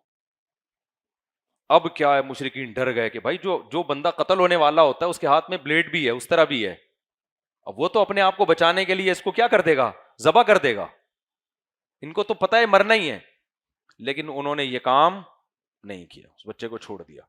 پھر شیر پڑا جب قتل کے لیے ان کو لایا گیا نا قتل گاہ میں، کیا خاندانی شیر. فرمایا فلست ابالی حین اقتل مسلما علی ای شق کان للہ مصرعی وَذَلِكَ فِي ذَاتِ الْإِلَٰهِ وَإِن يَشَاء يُبَارِكْ عَلَىٰ أَوْزَاعِ شِلْوٍ مُمَزَّعِ. کہتے ہیں کہ جب میری گردن اڑائی جائے گی، توحید کے نام پہ اڑائی جا رہی تھی نا، تو مجھے اس کی فکر نہیں ہے کہ میں دائیں کروٹ پہ زمین پہ گرتا ہوں یا بائیں کروٹ پہ زمین پہ گرتا ہوں، مجھے اس کی پرواہ نہیں ہے. کیوں؟ وَذَلِكَ فِي ذَاتِ الْإِلَٰهِ وَإِن يَشَاء. یہ سب اللہ کی رضا کے لیے ہو رہا ہے. تو بھائی دائیں کروٹ پہ گرو یا منہ کے بل گرو یا پیٹھ کے بل گرو، یہ گردن کس کے لیے اڑائی جا رہی ہے؟ اللہ کے لیے.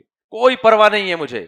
کیوں؟ یہ اس معبود کو راضی کرنے کے لیے مارا جا رہا ہے مجھے. وَذَلِكَ فِي ذَاتِ الْإِلَٰهِ وَإِن يَشَاء يُبَارِكْ عَلَىٰ أَوْصَالِ شِلْوٍ مُمَزَّعِ. اور اس کی بھی پرواہ نہیں ہے کہ یہ مجھے قتل کرنے کے بعد میری لاش کے کتنے ٹکڑے کرتے ہیں. جتنے بھی ٹکڑے کرتے ہیں میرا رب چاہے گا تو ان ٹکڑوں میں برکت ڈال دے گا، انہی ٹکڑوں میں برکت ڈال دے گا. تو یہ صحابہ کرام کا ایمان تھا، کیونکہ ان کو یقین تھا.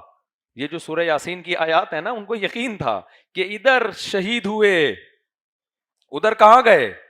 اللہ کے وعدے سچے ہیں، جھوٹے نہیں ہیں. غزوہ احد میں بھی ایسا ہی ہوا.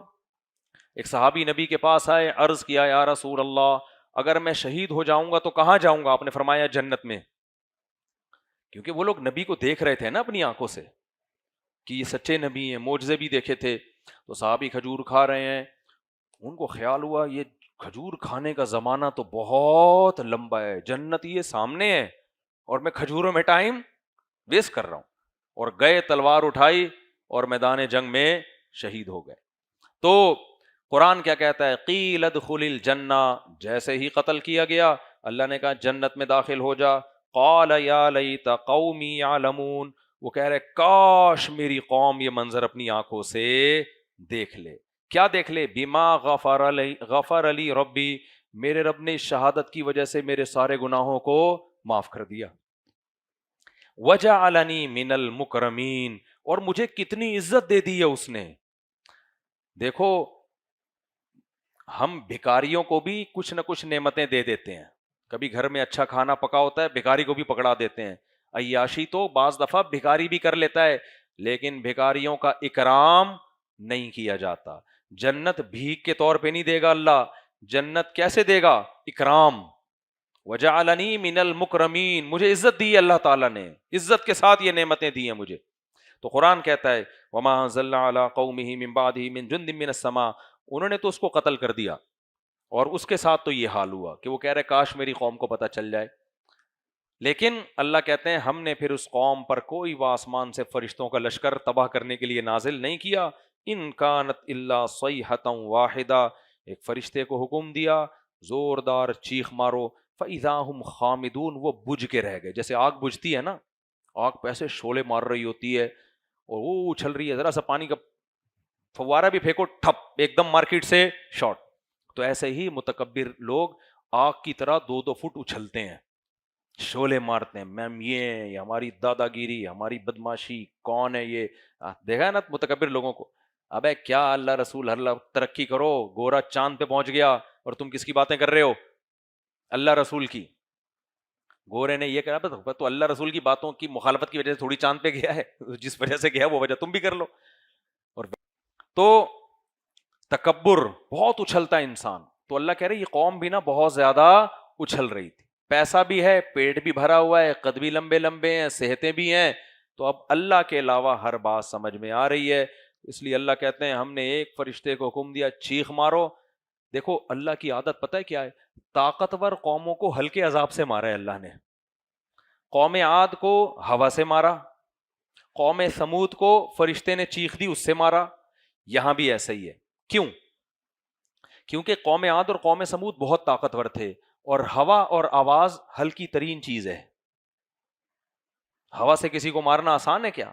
آپ غبارہ لا کے پھاڑو، ہوا لگی تھوڑی سی آنکھ بند ہو جائے گی، پھر کھول لے گا. تو وہ بار بار کہتے تھے من اشد منا قوہ. ہم سے زیادہ طاقتور کون ہے؟ اللہ نے 7 دن ہوائیں مسلط کی، ہواؤں نے اٹھا اٹھا کے ان کو پٹخا. اللہ نے بزبان حال بتا دیا تم تو ہماری ہوا برداشت نہیں کر سکتے، اس ہوا نے تمہاری ہوا نکال دی ہے. زلزلہ بھیجتے تو کیا حال ہوتا تمہارا. اور قوم سمود کا بھی ایسے چیخ ماری ہے فرشتے نے, آواز کے سے کسی کو مارنا آسان نہیں ہے, بڑے بڑے بم دھماکے ہوتے ہیں, بہت زیادہ کان کا پردہ پھٹ جاتا ہے, آواز کی طاقت سے بندے کا مرنا آسان نہیں ہے. کیا زور سے فرشتے نے آواز ماری, ان کے کلیجے پھٹ گئے. اللہ نے بتا دیا تم ہماری آواز برداشت نہیں کر سکتے اور باتیں دیکھو کیا کرتے ہو. اس لیے میرے بھائی بار بار کہتا ہوں, دنیا میں تکبر ایک ایسی چیز ہے, بہت سارے گناہ کی سزا آخرت میں ملے گی, لیکن تکبر اللہ ادھار پہ نہیں رکھتے. تکبر کی سزا دنیا میں ہی کیش مل جاتی ہے, تو تکبر نہ کیا کرو کبھی بھی. تو اللہ کیا فرماتے ہیں کہ ہم نے ایک زوردار آواز اور فَإِذَا هُمْ خَامِدُونَ, اچانک سب کیا ہو گئے, بجھ گئے. بجھنے کا لفظ ایسے جیسے آگ تھے, جو جیسے آگ بجھتی ہے نا, بلاغت ہے قرآن کی, ایسے غائب. یا حسرتاً علی العباد, اللہ کہتے ہیں افسوس ہے بندوں پر, ما یاتیہم من رسول الا کانوا بہ یستہزئون, جب بھی ان کے پاس پیغمبروں کی دعوت پہنچتی ہے, یہ سائنسدانوں کی بات غور سے سنتے ہیں, سیاستدانوں کی باتیں غور سے سنتے ہیں, ٹک ٹاکروں کی باتیں غور سے سنتے ہیں, پرینکرز کو غور سے سنتے ہیں, ٹیچروں کو غور سے سنتے ہیں, کاروباری خبریں غور سے سنتے ہیں, سیاسی خبریں غور سے سنتے ہیں, اور شادی کی باتیں بھی بہت غور سے سنتے ہیں, طلاق کی باتیں اس سے بھی زیادہ غور سے سنتے ہیں. لیکن جب پیغمبر کی تعلیمات ان کے پاس پہنچتی ہیں تو اس کا مذاق اڑاتے ہیں, اس کو سیریس نہیں لیتے. یہ اللہ تعالیٰ شکایت کر رہا ہے. پھر اللہ سورہ یاسین میں عقلی دلائل دوبارہ اللہ نے دینا شروع کیے کہ ہمیں تو پیغمبروں کو بھیجنے کی ضرورت ہی نہیں ہے.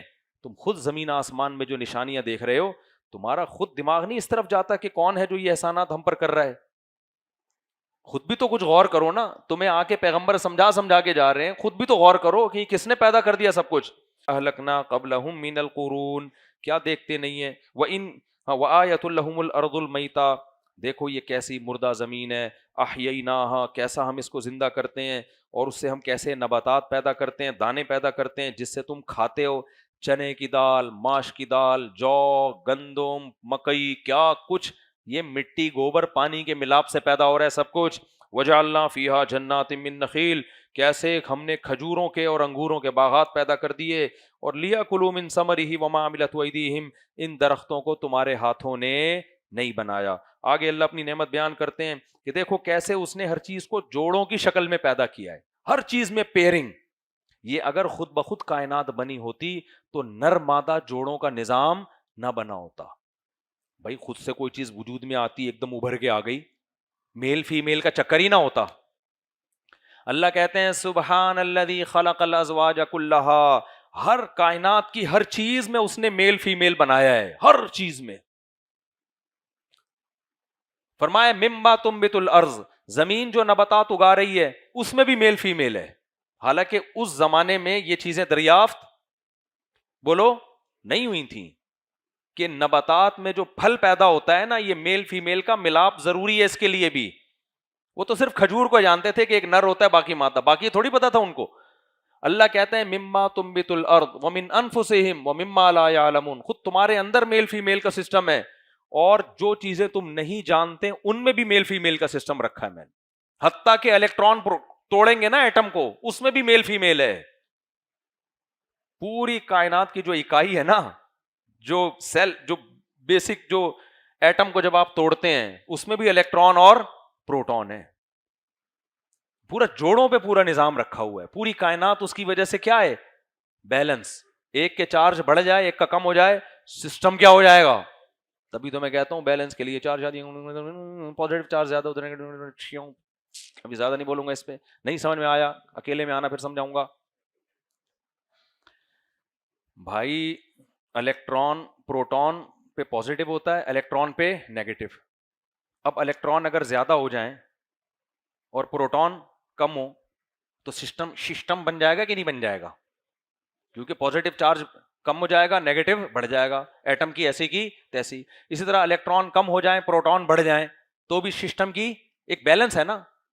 تو اسی طرح یاد رکھو ہر آدمی کا ایک بیلنس ہے کہ کس کو کتنی ہونی چاہیے. بہت سو کی 4 کے بغیر گزارا نہیں ہوتا, ان کو 1 دو گے سسٹم خراب ہوگا, اور بہت سے ایسے ہیں جو 1 بھی مشکل سے سنبھال پاتے ہیں, ان کو 4 تھوپ دو گے ان کا سسٹم خراب ہو جائے گا. تو یہ سسٹم کی اسی وجہ سے ہمارے ملک میں الیکشنز کامیاب نہیں ہوتے, صحیح نہیں ہوتے. سسٹم ہی پورا کیا چل رہا ہے, آؤٹ چل رہا ہے. خیر یہ ٹاپک نہیں ہے, اللہ معاف فرمائے, خواتین بہت غصہ ہوتی ہیں یار ایسی فضول باتوں سے, میرے سے تو ویسے ہی ناراض ہو گئی ہیں, اب کیا کرنا ہے. خیر آگے ہم چلتے ہیں جلدی جلدی, بس 3-4 منٹ میں یہ جو ہے نا وہ ختم کرتا ہوں لیکچر. آگے اللہ تعالیٰ فرماتے ہیں وَالشَّمْسُ تَجْرِي لِمُسْتَقَرٍّ لَهَا, سورج کو دیکھو مسلسل ایک اپنے ٹھکانے کی طرف چلتا چلا جا رہا ہے, کوئی راستے میں اسپیڈ بریکر نہیں آ رہا. پتہ ہے سورج نظام شمسی سمیت بھی چل رہا ہے. جب یہ آیت نازل ہوئی نا تو جب ماہر فلکیات نے کہا کہ یہ تو زمین سورج کے گرد گھومتی ہے, تو انہوں نے سورہ یاسین کی آیتوں کا مذاق اڑایا کہ سورج تو رکا ہوا ہے اور قرآن کیا کہہ رہا ہے, سورج چل رہا ہے. بعد میں پتا چلا بھائی سورج اپنی جگہ ٹکا ہوا نہیں ہے, پوری کائنات کا سسٹم ہی موومنٹ پر ہے, موومنٹ, اور جہاں موومنٹ ختم ہوگی وہاں سسٹم میں چینج ہو جائے گا. جہاں سستی ہوگی نا, تو موومنٹ پر ہے پوری کائنات کا نظام. تو سورج نظام شمسی سمیت اپنے ٹھکانے کی طرف جو بھی اللہ نے اس کے لیے بنایا کہ ادھر کو موو کر, وہ چلتا چلا جا رہا ہے. آگے اللہ فرماتے ہیں ذالک تقدیر العزیز العلیم, یہ مینجمنٹ جس کی طرف سے ہے تو اس میں 2 صفات کا ہونا ضروری ہے, اس کے بغیر یہ مینجمنٹ ہو نہیں سکتی. نمبر 1 پاورفل ہو, طاقتور ہو. اتنے بڑے سورج کو دھکا دے دیا اس نے, نظام شمسی سمیت نکل لے بھائی یہاں سے, تو کدھر کو جا رہا ہے, خانے وال جا رہا ہے, سرگودا جا رہا ہے, ہمیں نہیں پتا. ان کا بھی اپنا خانے وال سرگودا ہوتا ہوگا نا سورج کا. اور اللہ کہتے ہیں العلیم, یہ ایسے ذات کی طرف سے مینجمنٹ ہے جس کا علم بھی کامل ہے. علم کامل نہ ہو یا طاقت کامل نہ ہو تو بھی نظام تباہ و برباد ہو جائے گا. کسی بھی کمپنی میں مینیجر کے پاس مینجمنٹ کا علم تو ہے, پاور نہیں ہے, اختیارات نہیں ہے, تو کمپنی تباہ ہوگی کہ نہیں ہوگی. وہ ملازم کو کہہ رہا ہے بھائی تو صبح 8 بجے آ, وہ کہہ رہا ہے نہیں میں 9 بجے آؤں گا. اب وہ اس کو کچھ بگاڑ ہی نہیں سکتا, یا اس کو پتہ ہی نہیں ہے کہ اس کو 8 بجے آنا چاہیے کہ 9 بجے آنا چاہیے. طاقت ہے لیکن علم نہیں ہے. تو جہاں بھی صاحب اختیار کے پاس طاقت یا علم دونوں میں سے کسی چیز کی کمی ہو تو اس ملک کا بیڑا غرق ہو جاتا ہے. اور ہمارا الحمدللہ بیڑا غرق ہونے کی وجہ بھی آپ کے سامنے آ گئی ہے. آگے چلتے ہیں, ہم زیادہ نہیں بول سکتے ورنہ ہمارا بیڑا نہ غرق ہو جائے. لَلشَّمْسُ يَنبَغِي لَهَا أَن تُدْرِكَ الْقَمَرَ, یہ انداز دیکھو قرآن کا یار, بلاغت دیکھو. دیکھو اللہ تعالیٰ یہ کہنا چاہ رہے ہیں, اللہ تعالیٰ یہ کہہ رہے ہیں کہ سورج چاند سے نہیں ٹکراتا, چاند سورج سے نہیں ٹکراتا, لیکن انداز دیکھو اللہ کا. اللہ کہتے ہیں لَلشَّمْسُ يَنبَغِي لَهَا, سورج کی یہ مجال ہی نہیں ہے کہ وہ چاند سے ٹکرا جائے. جا کے سورج یہ سوچ ہی نہیں سکتا, اس کے پاس ایسا سوچنے کا مائنڈ ہے ہی نہیں, وہ یہ جرت ہی نہیں کر سکتا. حالانکہ اتنا بڑا ہے نا سورج, کسی دن اس کو خیال آ جائے, یا 9 لاکھ گنا زمین سے بڑا ہے, اس کو خیال آ جائے یار میں انسانوں کی خدمت کر کر کے تھک گیا ہوں, تھوڑا سا تو ان کے ساتھ کچھ مذاق کرو نا, تو چلو چاند کو اپنی طرف کھینچ کے تھوڑا سا ٹچ کرو اس کو, پھر واپس پھینک دوں گا میں. اللہ کہتے ہیں مجال, لا ینبغی کا مطلب مجال ہی نہیں ہے اس میں, ہمت ہی نہیں کر سکتا وہ, ان تدرک القمر کہ چاند کو پالے جا کے, ولا اللیل سابق النہار, اور یہ بھی نہیں ہو سکتا کہ رات دن سے پہلے آ جائے, نظام چینج ہو جائے. جیسا میں نے ان کو کام پہ لگایا ہوا ہے نا, مجال ہے ذرا سا اس کام سے یہ ہٹ جائیں, ہمت نہیں ہے. جیسے اللہ میاں نے بول دیا ویسے کرتے چلے جا رہے ہیں. آگے بھی اللہ نے اپنی نشانیاں بیان کی ہیں, بہت بڑی نشانیاں ہیں. بس میں آخری رکوع کی 2-3 آیتیں پڑھ کے سورہ یاسین کو ختم کرتا ہوں. سورہ صافات میں بھی اللہ نے پیغمبروں کے بڑے دلچسپ واقعات بیان کیے ہیں, وقت ملا تو کل انشاءاللہ. سورہ یاسین کا آخری رکوع میں اکثر بیانات میں ذکر کرتا ہوں. نبی صلی اللہ علیہ وسلم یہ بتاتے رہتے تھے نا کہ موت کے بعد زندگی ہے, تمام پیغمبروں نے بتایا موت کے بعد زندگی ہے, موت کے بعد زندگی ہے. تو ایک دن کیا ہوا, ایک کافر مشرکین اکثر مذاق اڑاتے تھے کہ جب ہم مٹی ہو کے بوسیدہ ہو گئے تو کون ہمیں دوبارہ زندہ کرے گا. وہ جنرلی بس اس پہ مذاق اڑاتے تھے, بھائی کیڑے کھا جاتے ہیں ہم کیسے زندہ ہوں گے. ایک مشرک نے سوچا کہ بھائی محمد صلی اللہ علیہ وسلم کو شاید اس طرح سے بات سمجھ میں آ نہیں رہی ہے, تو میں ایسا کرتا ہوں, میں نا ایک پرانی ہڈی, صدیوں پرانی کسی سڑے ہوئے مردے کی بھربھری ہڈی لا کے محمد صلی اللہ علیہ وسلم کے سامنے رکھ دیتا ہوں اور مذاق اڑاؤں گا اور بولوں گا اس کو کون پیدا کرے گا بھائی حساب و کتاب کے لیے. تو اس سے کیا ہوگا, معاذ اللہ نقل کفر, محمد صلی اللہ علیہ وسلم شرمندہ ہو جائیں گے. ایسے انسان پر جب پریکٹیکلی کوئی کام ایسے کر کے دکھایا جائے تو سامنے والا کیا ہو جاتا ہے, شرمندہ کہ بھائی شاید میں نے ایسا دعویٰ کر دیا جو کچھ تھوڑا سا زیادہ غلط ہو گیا، معاذ اللہ معاذ اللہ، میں نے مبالغہ کر دیا، تو میں اپنی دعوے پر نظر ثانی کرتا ہوں. یہ مثال ایسے جیسے آپ کسی بچے کی تعریف کر رہے ہو، دوسرا کہہ رہا نہیں یہ تو بڑا خراب بچہ ہے، آپ کہہ رہے خدا کی قسم ایسا فرشتہ پیدا ہی نہیں ہوا کائنات، پلینٹ ارتھ پہ اس جیسا پیدا ہوا ہی نہیں ہے. آپ نے کیا کیا، وہ بچہ کہیں ہیروئن پیتا ہوا پکڑا گیا، وہ ہیروئن لا کے دکھا دی، اس کی جیب سے پڑیا نکلی ہے، اب بولے گا؟ تو آپ تھوڑے سے شرمندہ ہو گئے ہی نہیں ہو گئے؟ تھوڑے سے شرمندہ ہو گئے. پھر آپ نے چونکہ دعوے اتنے بڑے بڑے کیے ہوئے ہوں گے تو پھر آپ اس میں تھوڑی گھماؤ گے، بولے گے نہیں یہ چرچ اس کی نہیں ہے، ایکچولی کسی اور کی. لیکن ایک دفعہ جھٹکا آپ کو لگے گا. تو مشرک نے بھی یہی پالیسی اختیار کی. بھائی محمد صلی اللہ علیہ وسلم کہتے ہیں کہ موت کے بعد دوبارہ زندگی ہے، حساب و کتاب ہے. ہم ان کو بار بار کہتے ہیں اذا متنا وکننا ترابا، ارے بھائی ہم مٹی ہو جاتے ہیں، کیڑے کھا کے ختم کر دیتے ہیں، کتنی لاشیں جل جاتی ہیں، کتنی لاشوں کو درندے کھا جاتے ہیں، کون زندہ کرے گا؟ اس نے کہا یار ایسے سمجھ میں آ نہیں رہا، تو میں ایسا کرتا ہوں. وہ گیا پرانی ہڈی قبر سے نا تلاش کر کے، پتہ نہیں کس کی ہڈی ہوگی، اٹھا کے لایا اور پھر نبی کے سامنے رکھ کے کہنے لگا من یحیی العظام وہی رمیم. اے محمد صلی اللہ علیہ وسلم، کون اس بوسیدہ ہڈی کو، اس ہڈی کو زندہ کرے گا جبکہ یہ سڑ گئی ہے؟ اس کا خیال تھا کہ محمد صلی اللہ علیہ وسلم شرمندہ ہو جائیں گے معاذ اللہ.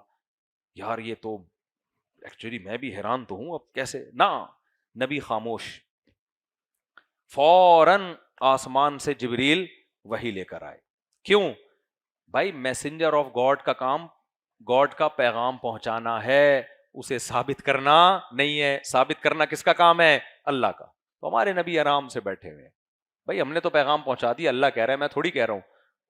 اب چونکہ اعتراض اس نے بڑے بےہودہ طریقے سے کیا تھا نا، تو قرآن کہتا ہے فوراً وحی نازل ہوئی اور اللہ نے اس کو سورہ یاسین کا حصہ بنا دیا. اولم یر الانسان، قرآن نبی کے زبان اقدس پہ نا وحی کے الفاظ آئے. اولم یر الانسان، کیا یہ انسان دیکھتا نہیں ہے، انا خلقناہ من نطفۃ، کہ ہم نے اس کو پانی کے قطرے سے پیدا کیا، منی سے. اگر کوئی کسی کے سامنے وہ پانی کا منی کا قطرہ لا کے رکھ دے اور سائنسدان کے سامنے لا کے رکھ کے بولے کہ 9 مہینے میں خدا اس کو انسان بنائے گا جس میں ناک بھی ہوگی، آنکھ بھی ہوگی، دل بھی ہوگا، دماغ بھی ہوگا، جگر بھی ہوگا، پھیپھڑے بھی ہوں گے، گھٹنے بھی ہوں گے، ناخن بھی ہوں گے، کوئی وسیم نہیں بنے گا، یعنی وسیم بنے گا، کوئی غفار بنے گا، کوئی چودھری بنے گا، کوئی ڈاکٹر بنے گا، کوئی سائنٹسٹ بنے گا، کوئی پائلٹ بنے گا، کوئی صدر یعنی استغفر اللہ کوئی وزیر اعظم بنے گا، کوئی کیا بنے گا، اور یہ ایسا، اور بنے گا کس سے؟ اس کو روٹی سے. یہ ایک خاص ماحول میں جائے گا اور روٹی سے جو چیز بھی ماں کھائے گی نا اس سے اس کی آنکھیں، ناک، کان، دل، دماغ، جگر. خدا کی قسم جس سائنسدان نے یہ منظر انسان کا بنتا ہوا اپنی آنکھوں سے نہ دیکھا ہو وہ کبھی بھی یہ اس دعوے کو قبول نہیں کرے گا. وہ کہے گا یہ ہو ہی نہیں سکتا کہ اس پانی میں کوئی آنکھ، ناک، کان، دل، دماغ، جگر، گردے، پھیپھڑے، کلیجی اور پورا دماغ اور بلڈ کی سرکولیشن کا سسٹم اور احساسات اور جذبات بنا دے. یہ ناممکن ہے، تیرا دماغ خراب ہو گیا ہے. کروڑوں اربوں سال میں تو یہ پروسیس ہو سکتا ہے آٹومیٹیکلی، 9 مہینے کے اندر نہیں ہو سکتا. تو اللہ نے وہی جواب دیا کہ یہ ہڈی لا کے رکھ رہا ہے، آپ اس کے سامنے اسپم کا ایک قطرہ لا کے رکھ دیں، منی کا ایک قطرہ لا کے رکھ دیں اور بولے کون ہے جس نے اس کو انسان بنایا؟ تو اللہ کہتے ہیں اولم یر الانسان، کیا انسان دیکھتا نہیں ہے، انا خلقناہ من نطفۃ، کہ ہم نے اس کو نطفے سے بنایا. اور کیا بنایا ہے؟ فاذا هو خصیم مبین، آج یہ جھگڑا کر رہا ہے. اور اتنا کانفیڈنس اس میں پیدا ہو گیا کہ بنانے والے پر اعتراض کر رہا ہے. وضرب لنا مثلا، جس نے اس پانی کو انسان بنایا اس بنانے والے کی آنکھوں میں آنکھیں ڈال کے بات کر کے کہہ رہا ہے من یحیی العظام وہی رمیم، کون ہے جو ان بوسیدہ ہڈیوں کو دوبارہ زندہ کرے گا؟ انداز دیکھو قرآن کا یار. یہی جواب میں اور آپ دیتے تو یہ اسٹائل نہیں ہوتا. اللہ کہتے ہیں کیا یہ دیکھتا نہیں ہے ہم نے اس کو پانی کے قطرے سے بنایا ہے اور ایسا بنایا کہ بنانے والے کی آنکھوں میں آنکھیں ڈال کے بات کر رہا ہے. اور ہمیں کیا کہہ رہا ہے؟ من یحیی العظام وہی رمیم. ابے کون زندہ کرے گا؟ قل یحییھا الذی انشأھا اول مرہ، اے نبی اس کو یہ مثال دے کے بتائیں وہی پیدا کرے گا جس نے پہلی دفعہ پیدا کیا. سائنسدانوں نے پہلی دفعہ پیدا کرنا اپنی آنکھوں سے دیکھ لیا ہے, اس لیے کہہ رہے ہیں 9 مہینے میں بنتا ہے. نہ دیکھا ہوتا نا, کہتے خربوں سال میں بندر سے بن کے بچہ وجود میں آیا ہے, پانی سے کوئی نہیں بن سکتا. اس لیے میں کہتا ہوں ڈاروین جتنے لوگوں کو جہنم میں لے کے جائے گا نا اپنے سمیت, شاید کسی نے اتنی, فرعون نے بھی اتنی جہنم نہ بھری ہو. اور تمہاری یونیورسٹیوں کے جو پروفیسر ہیں نا, جو تمہیں ایتھیزم کی طرف لے کے جا رہے ہیں, جو ایجوکیشن کی بیس پہ تعلیم, ہم سائنس کو مانتے ہیں, سائنس کو بڑی باتیں کرتے ہیں, ہم سائنس کو مانتے ہیں, ہم سائنس کو مانتے ہیں. یہ سائنسدانوں سمیت اللہ ان سب پروفیسروں کو اٹھا کے تمہیں بھی جہنم کا ایندھن بنا دے گا. کیونکہ قرآن جہاں بھی ایسی دھمکی دیتا ہے, قرآن کہتا ہے وَمَا ذَلِكَ عَلَى اللَّهِ بِعَزِيزٍ, اللہ پہ یہ کام کوئی مشکل نہیں ہے. اللہ کو ہچکچاہٹ نہیں ہوگی جہنم میں پھینکتے ہوئے. بنانے والے کا تم نے انکار کر دیا اتنی بڑی بڑی نشانیاں دیکھ کے. تو اللہ کہتے ہیں قُلْ يُحْيِيهَا الَّذِي أَنشَأَهَا أَوَّلَ مَرَّةٍ, اس سے کہو وہی پیدا کرے گا جس نے پہلی دفعہ پیدا کیا. وَهُوَ بِكُلِّ خَلْقٍ عَلِيمٍ, یہ ایک بڑے زبردست اشکال کا جواب. وہ جواب میں کہے گا مشرکین, ہو سکتا ہے کہ اس طرح تو ہم نے دیکھ لیا نا, پانی سے 9 مہینے میں انسان بنتا ہوا, ہڈی سے بنتا ہوا تو ہم نے دیکھا نہیں ہے, تو ہم کیوں مان لیں ہے بھائی. پانی ماں کے رحم میں جا کے انسان بن جاتا ہے, یہ تو ہم دیکھ رہے ہیں نا. تو اے محمد صلی اللہ علیہ وسلم یہ مثال ہمیں کیوں دے رہے ہو, یہ تو ہم نے دیکھ لیا, ہڈی سے بنتا ہوا تو نہیں دیکھا, تو ہم کیوں مانے. تو اللہ نے اس کا جواب دیا کہ جو پانی سے انسان کو بنا سکتا ہے تو یہ اس کی علامت نہیں ہے کہ وہ صرف اسی طرح سے بنا سکتا ہے. یہ ایگزامپل اس نے اس لیے دی ہے یہ ثابت کرنے کے لیے جو اتنے عجیب و غریب پروسیس سے گزار کے انسان کو بنا سکتا ہے, اس کا مطلب وہ ہر طرح سے بنا سکتا ہے. دوسرے مقام پہ قرآن کہتا ہے کہ کسی چیز کو پہلی دفعہ بنانا مشکل ہے, دوبارہ ریپیئرنگ کر کے بنانا آسان ہوتا ہے. تو جو پہلی دفعہ مٹی سے انسان, اور وہ پانی کا قطرہ بھی تو مٹی سے بنایا اس نے, دوبارہ کیوں نہیں بنا سکتا وہ. تو اس لیے میرے بھائی یہ خوب اچھی طرح کھوپڑی شریف میں بٹھا لو کہ ہم دنیا میں ہمیشہ کے لیے آئے ہیں. کیا مطلب؟ زندہ ہمیشہ رہیں گے, دنیا میں ہمیشہ نہیں رہیں گے, لیکن انسان فنا نہیں ہوگا. عارضی فنا ہے موت کی صورت میں, دائمی فنا انسانوں پہ نہیں ہے. اور ویسے بھی عقل کے خلاف ہے کہ یار انسان اتنی شاہکار مخلوق اللہ نے بنائی, کیا فنا کرنے کے لیے بنائی ہے؟ کوئی اس کا مقصد نہیں ہے. یہ ویسے بھی کھوپڑی میں آنے والی بات نہیں ہے. تو پھر کائنات کا مقصد ہی برباد ہو گیا نا. بس اللہ نے پیدا کیا, تم پیدا ہو اور مفتی صاحب کا شادیوں پہ بیان سنو, پھر شادیاں کرو, پھر دبا کے بچے پیدا کرو اور پھر مر جاؤ, پھر تمہارے بچے یہی کام کریں اور پھر مر جاؤ, اور کوئی مقصد نہیں ہے. تو ایسا نہیں ہوگا میرے بھائی, یہ ہو نہیں سکتا. دنیا میں کوئی ایسی کرپٹ حکومت, اتنی بھی کرپٹ نہیں ہوتی کہ حکومت کے قانون کو فالو کرنے والے اور فالو نہ کرنے والے دونوں کا انجام 100% سیم کر دے. تو اللہ معاذ اللہ ایسا کرپٹ کیسے ہو سکتا ہے کہ جو اس کی مان کے چلے اسے بھی فنا کر کے مٹی کر کے ختم کر دے, اور جو اس کی نافرمانی کرے اسے بھی فنا کر کے مٹی کر کے ختم کر دے. جو ایتھیس لوگ کہتے ہیں نا اللہ جہنم میں ڈالے گا تو اتنا ظالم ہے, آپ ان سے کہا کریں اگر نہیں ڈالے گا تو زیادہ بڑا ظالم ہے. اس کا مطلب یہ ہوا کہ جس نے 100 انسانوں کو قتل کیا وہ بھی مر کے مٹی ہو کے ختم, اور جس نے 100 انسانوں کی جان بچائی وہ بھی مر کے مٹی ہو کے ختم. تو یہ تو بہت بڑی دھاندلی ہے میرے بھائی. ایسی دھاندلی تو ہمارے الیکشن میں بھی نہیں ہوئی ہے. سمجھ رہے ہو؟ یہ تو اللہ کیسے کر سکتا ہے؟ ہمارے ہاں ہوئی ہے لیکن اتنی زیادہ نہیں ہوئی ہوگی. تو بہت زیادہ ہو گئی نا کہ 100 انسانوں کا قتل کرنے والا اور 100 انسانوں کی جان بچانے والا. ویسے تو لگ رہا ہے اتنی ہی ہوئی ہے, لیکن خیر چلو, لیکن بہرحال ٹھیک ہے, کچھ نہ کچھ تو پھر بھی شاید کم از کم پھونک کا سہارا تو لیا نا انہوں نے, پھونکوں والی سرکار. تو خیر خلاصہ یہ میرے بھائی, موت کی تیاری کرو. ہم سب نے مرنا ہے, اس کے بعد حساب و کتاب دینا ہے, اور امتحان میں سوال وہ آئیں گے جو اللہ پوچھے گا, اپنی مرضی کے سوالات نہیں ہوں گے. اللہ تعالیٰ سمجھنے کی عمل کی توفیق عطا فرمائے. جلدی سے سوال ہے میرے بھائی. اچھا, اعتکاف والے ساتھیوں کو ایک ہدایت ہے, آپس میں جسم کا ہاتھ کا مذاق کسی کو کرنے کی اجازت نہیں ہے. آج میں نے دیکھا لڑکے ایسے کوئی کسی کی گود میں سر رکھے جیسے پتہ نہیں کوئی ڈیٹ مارنے آئے وہ, یہاں پہ ایسے گود میں سر رکھ کے کوئی یوں چپکا ہوا ہے اس کے اوپر, یوں کندھوں پہ رکھا ہوا ہے. بھائی دنیا میں کہیں بھی ہاتھ کا مذاق یہ اخلاقی حرکت نہیں سمجھا جاتا, یہ غیر اخلاقی حرکت. اپنی باڈی کو دوسری کی باڈی سے کیا رکھو, دور. زبان کی حد تک بس مذاق. مسافہ کیا بس. ہمارے مدرسے میں تو بہت سخت پابندی تھی اس پہ. ہم نے مفتی رشید احمد صاحب کے ساتھ ٹائم گزارا نا, کسی طالب علم کو اجازت نہیں, مسافہ بس. کوئی یوں کرے, کوئی یوں کر کے یوں چٹکی مار رہا ہے, کوئی پکڑ کے گلے میں گردن میں ہاتھ ڈال کے گھوم رہا ہے, یہ سب چھچوری حرکتیں ہیں. میں کسی کی نیت پہ شک نہیں کر رہا, 100 میں ایک آدمی برا ہوتا ہے, اس ایک کی وجہ سے 99 کو قوانین کا پابند کرنا پڑتا ہے. آپ کو پتا ہے جہاز میں اگر آپ سو رہے ہو نا, آپ کی آنکھ لگ جائے تو جو کرو ہوتا ہے نا, جو وہاں پہ جو ان کا عملہ ہوتا ہے, کرو ہوتے ہیں, کبھی بھی کوئی آپ کے ہاتھ لگا کے آپ کو کبھی نہیں اٹھائے گا. یہ غیر اخلاقی حرکت سمجھی جاتی ہے کہ آپ کی باڈی کو کوئی آپ کی پرمیشن کے بغیر کیوں ٹچ کر رہا ہے. وہ بولتے رہیں گے, پکارتے رہیں گے آپ کو, ایک دم سے زور سے چیختے بھی نہیں ہے کہ بندہ ہی ڈر جائے. تو آرام آرام سے پھر اپنا والیوم آہستہ آہستہ بڑھائیں گے. تو پوری دنیا میں یہ اصول ہے کہ بھائی ہاتھ کا مذاق برا ہے, اگر دوسرا راضی ہے تو بھی نہیں کرو. ماحول بنا دو بھائی, ہم لوگوں کے ہاں باڈی کا مذاق ہوتا ہی نہیں ہے. اب میں نے دیکھا ہے اعتکاف میں نا ایسے پڑے ہوئے یوں, ویسے یار پتہ نہیں کیا کیا ہو گیا تمہیں. ٹھیک ہے محبت ہوگی آپس میں, ویسے بھی زبان سے بھی اظہار ہو سکتا ہے, تھوڑا فاصلہ رکھ کے اظہار محبت کر لو, صحیح ہے. سونے میں بھی فاصلہ رکھیں, چپک چپک کے مت سوئیں آپ. ہم کسی کی نیتوں پہ شک نہیں کر رہے, لیکن ایک کام ہی غلط ہے نا, دیکھنے میں بھی برا لگتا ہے.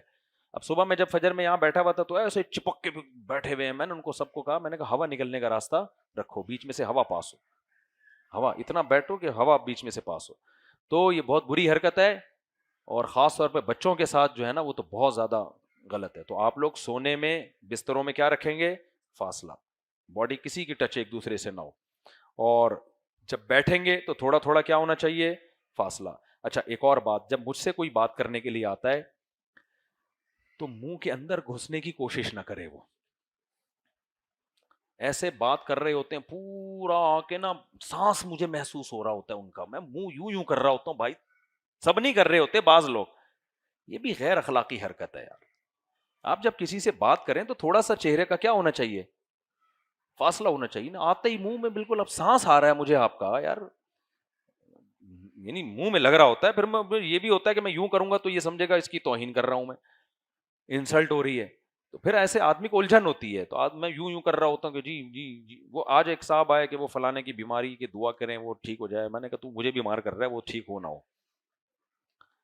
تو یہ غیر اخلاقی حرکتیں ہیں, یہ تمیز کے خلاف ہیں یہ چیزیں. جب بات کریں تھوڑا سا فاصلہ, سمجھ رہے ہو, تھوڑا سا فاصلہ رکھیں. تو مسئلہ پوچھ لیں, جب اب یہ فاصلہ ہے نا, اب یہاں سے بھی تو آواز پہنچ جائے گی نا, پھر بھی نہیں پہنچ رہی, پائپ میں رکھ کے پہنچا دو آواز, لیکن منہ قریب لانے کی کوئی بھی کوشش نہ کرے. سانس آتا ہے اندر, سب ایسا نہیں کرتے, بعض لوگ کرتے ہیں, لیکن سانس محسوس ہو رہا ہوتا ہے انسان کو تھوڑی سی گھنا. اپنا سانس تو انسان دیکھو, اپنی بدبو سے انسان کو کبھی بھی نفرت نہیں ہوتی. واش روم میں جاؤ, کتنے گھنٹے بیٹھا رہتا ہے آدمی, اور جیسے ہی نکل کے آتا ہے دوسرا جب جاتا ہے نا, چھی چھی چھی یوں کر رہا ہوتا ہے. انسان کو اپنے عیبوں سے بھی محبت ہوتی ہے, لیکن دوسرے کے عیب انسان کو پسند نہیں ہے.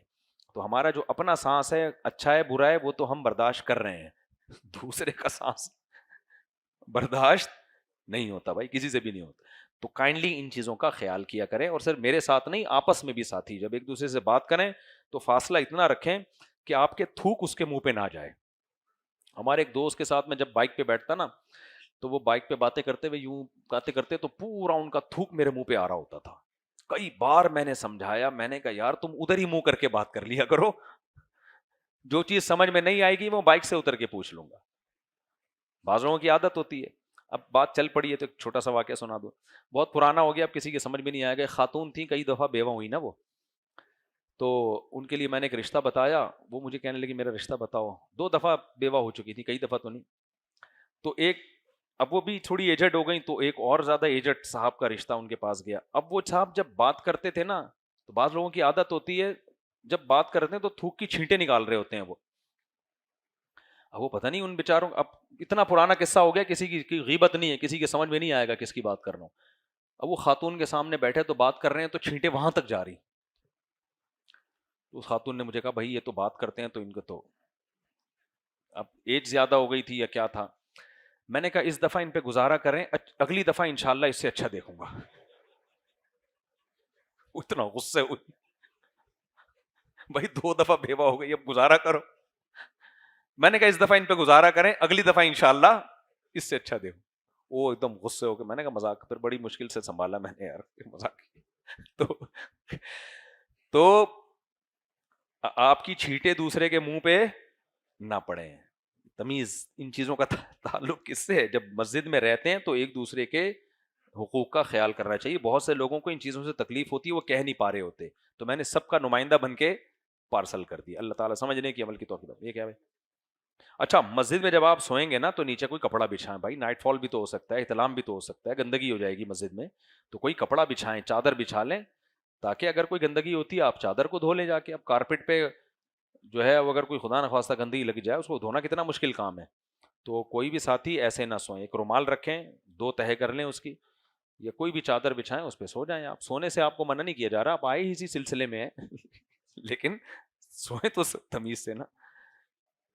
یہ پڑھی نہیں, یہ اچھا الگ چیز ہے, یہ مجھے کہہ رہا تھا یہ یہی ہے. اچھا بھائی مفتی صاحب, رمضان میں وسوسے کیوں آتے ہیں جبکہ رمضان میں شیطان قید؟ بھائی رمضان میں شیطان قید ہونے کا یہ مطلب نہیں ہے کہ شیطان نام کی کوئی چیز ہی نہیں رہتی. یہ حدیثوں میں کنایات استعمال ہوتے ہیں, کیونکہ لوگوں میں نیکی کا ایک جذبہ ہوتا ہے, لوگوں میں ایک جو ہے وہ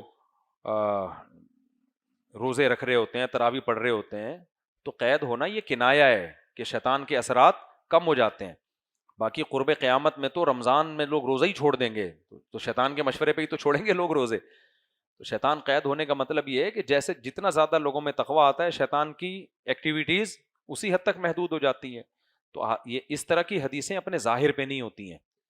اچھا وسوسے آ رہے ہیں تو وسوسوں کا علاج یہ ہے کہ آنے دو, ان کو بھگانے کی کوشش مت کرو اور اپنے آپ کو بزی رکھو. جو وسوسے نکالنے کی کوشش کرتا ہے نا, اسی کو آتے ہیں وسوسے. آ رہے ہیں تو آنے دو, جو اللہ نے کام آپ کے ذمہ لگایا ہے وہ پورا کرتے رہو, بس آپ تو خود ہی دفع ہو جائیں گے وسوسے. کفریہ وسوسے آتے ہیں, آنے دو. کیسے ہی خراب گندے وسوسے آ جائیں نا, ٹینشن لینے کا نہیں ہے, آنے دو ان کو. صحیح ہے نا, اس سے کوئی نقصان نہیں ہوتا. کام جو اللہ نے لگایا ہے نا وہ پورا کرو. دیکھو میں اس کی ایک مثال دیتا ہوں. کسی سیٹھ نے آپ کو کہا کہ شام کو تجھے میں دہاڑی دوں گا, اور اگر تو نے کام نہیں کیا تو چترول لگاؤں گا, یہ ایگریمنٹ ہے میرا. اس ایگریمنٹ کے بعد اگر تو میرے پاس جاب کرتا ہے تو ٹھیک ہے. آپ نے کہا ٹھیک ہے, کام پورا کیا تو اتنے پیسے, نہیں کیا تو چترول. اب آپ کو اس نے کام یہ لگایا کہ یہ کنواں کھودنا ہے آپ نے 5 فٹ یا 6 فٹ. اب آپ کو وسوسے آ رہے ہیں, ایکچولی یہ پتہ نہیں کیا چاہتا ہے مجھ سے ایکچولی. تو جو بھی عقل مند ہوگا وہ کہے گا ابے تو کام کو فوکس کر. سیٹھ نا شام کو تجھ سے یہ نہیں پوچھے گا کہ تیرے دماغ میں کفریہ وسوسے آ رہے تھے یا ایمانیہ وسوسے آ رہے تھے, 4 شادیوں کے وسوسے آ رہے تھے یا 1 کے وسوسے آ رہے تھے, یہ نہیں پوچھے گا. وہ کام کو دیکھے گا, کام پورا کرے گا, وسوسوں کے ساتھ بھی تجھے پوری اجرت ملے گی. نہیں کرے گا, وسوسے آئے نہ آئے, نہیں بھی آ رہے ہوں گے, چترول پورے لگیں گے. تو اللہ نے ہمارے ذمے کام لگایا ہے کہ رمضان کے روزے رکھو, داڑھی رکھو, عورتیں پردہ کریں, شوہر کی اطاعت کریں, 5 نمازیں پابندی سے پڑھو. یہ کام اگر ہو رہا ہے, وسوسے آتے ہیں آنے دو, جنت میں چلے جاؤ گے انہی وسوسوں کے ساتھ. اور اگر وسوسے نہیں آ رہے, بالکل اسلام پہ اطمینان ہے, ایک وسوسہ بھی نہیں آ رہا, نہ نماز ہو رہی ہے نہ روزہ ہو رہا ہے, تو اللہ اس ایمان کی وجہ سے آپ کو معاف نہیں کرے گا, اٹھا کے کہاں پھینکے گا؟ جہنم میں, کہ تو نماز کیوں نہیں پڑھی, تو نے زکوٰۃ کیوں نہیں دی تو نے. تو اس لیے وسوسوں کو لفٹ کرانا چھوڑ دو, تو یہ خود ہی دفع ہو جائیں گے. اور اگر سوچتے رہے نا تو یہ اور آئیں گے. اچھا میرے بھائی جلدی, سورج غروب پر, روزہ سورج غروب پر کھولیں یا غروب ہونے سے پہلے؟ ابے سورج غروب ہو, جب 100% یقین ہو جائے نا سورج غروب ہونے کا, پھر کھولو. اور وہ فوری طور پر نہیں ہوتا, اس پہ میں بیان کر چکا ہوں. جو ٹائم لکھا ہوتا ہے احتیاطاً اس سے تھوڑا سا ٹائم گزار لیا کرو. کیا سگریٹ پینے سے وضو ٹوٹ جاتا؟ نہیں, وضو نہیں ٹوٹتا. گانے کے بعد کان میں پڑ جاتا تو وضو ٹوٹ جاتا؟ نہیں, وضو نہیں ٹوٹتا اس سے بھائی. سگریٹ پینے سے بھی وضو نہیں ٹوٹتا. تو منہ سے کلی ضرور کیا کرو سگریٹ پینے کے بعد, کیونکہ منہ میں ایک اسمیل ہوتی ہے نا اس کی. اللہ تعالیٰ سمجھنے کے عمل کی توفیق عطا فرمائے.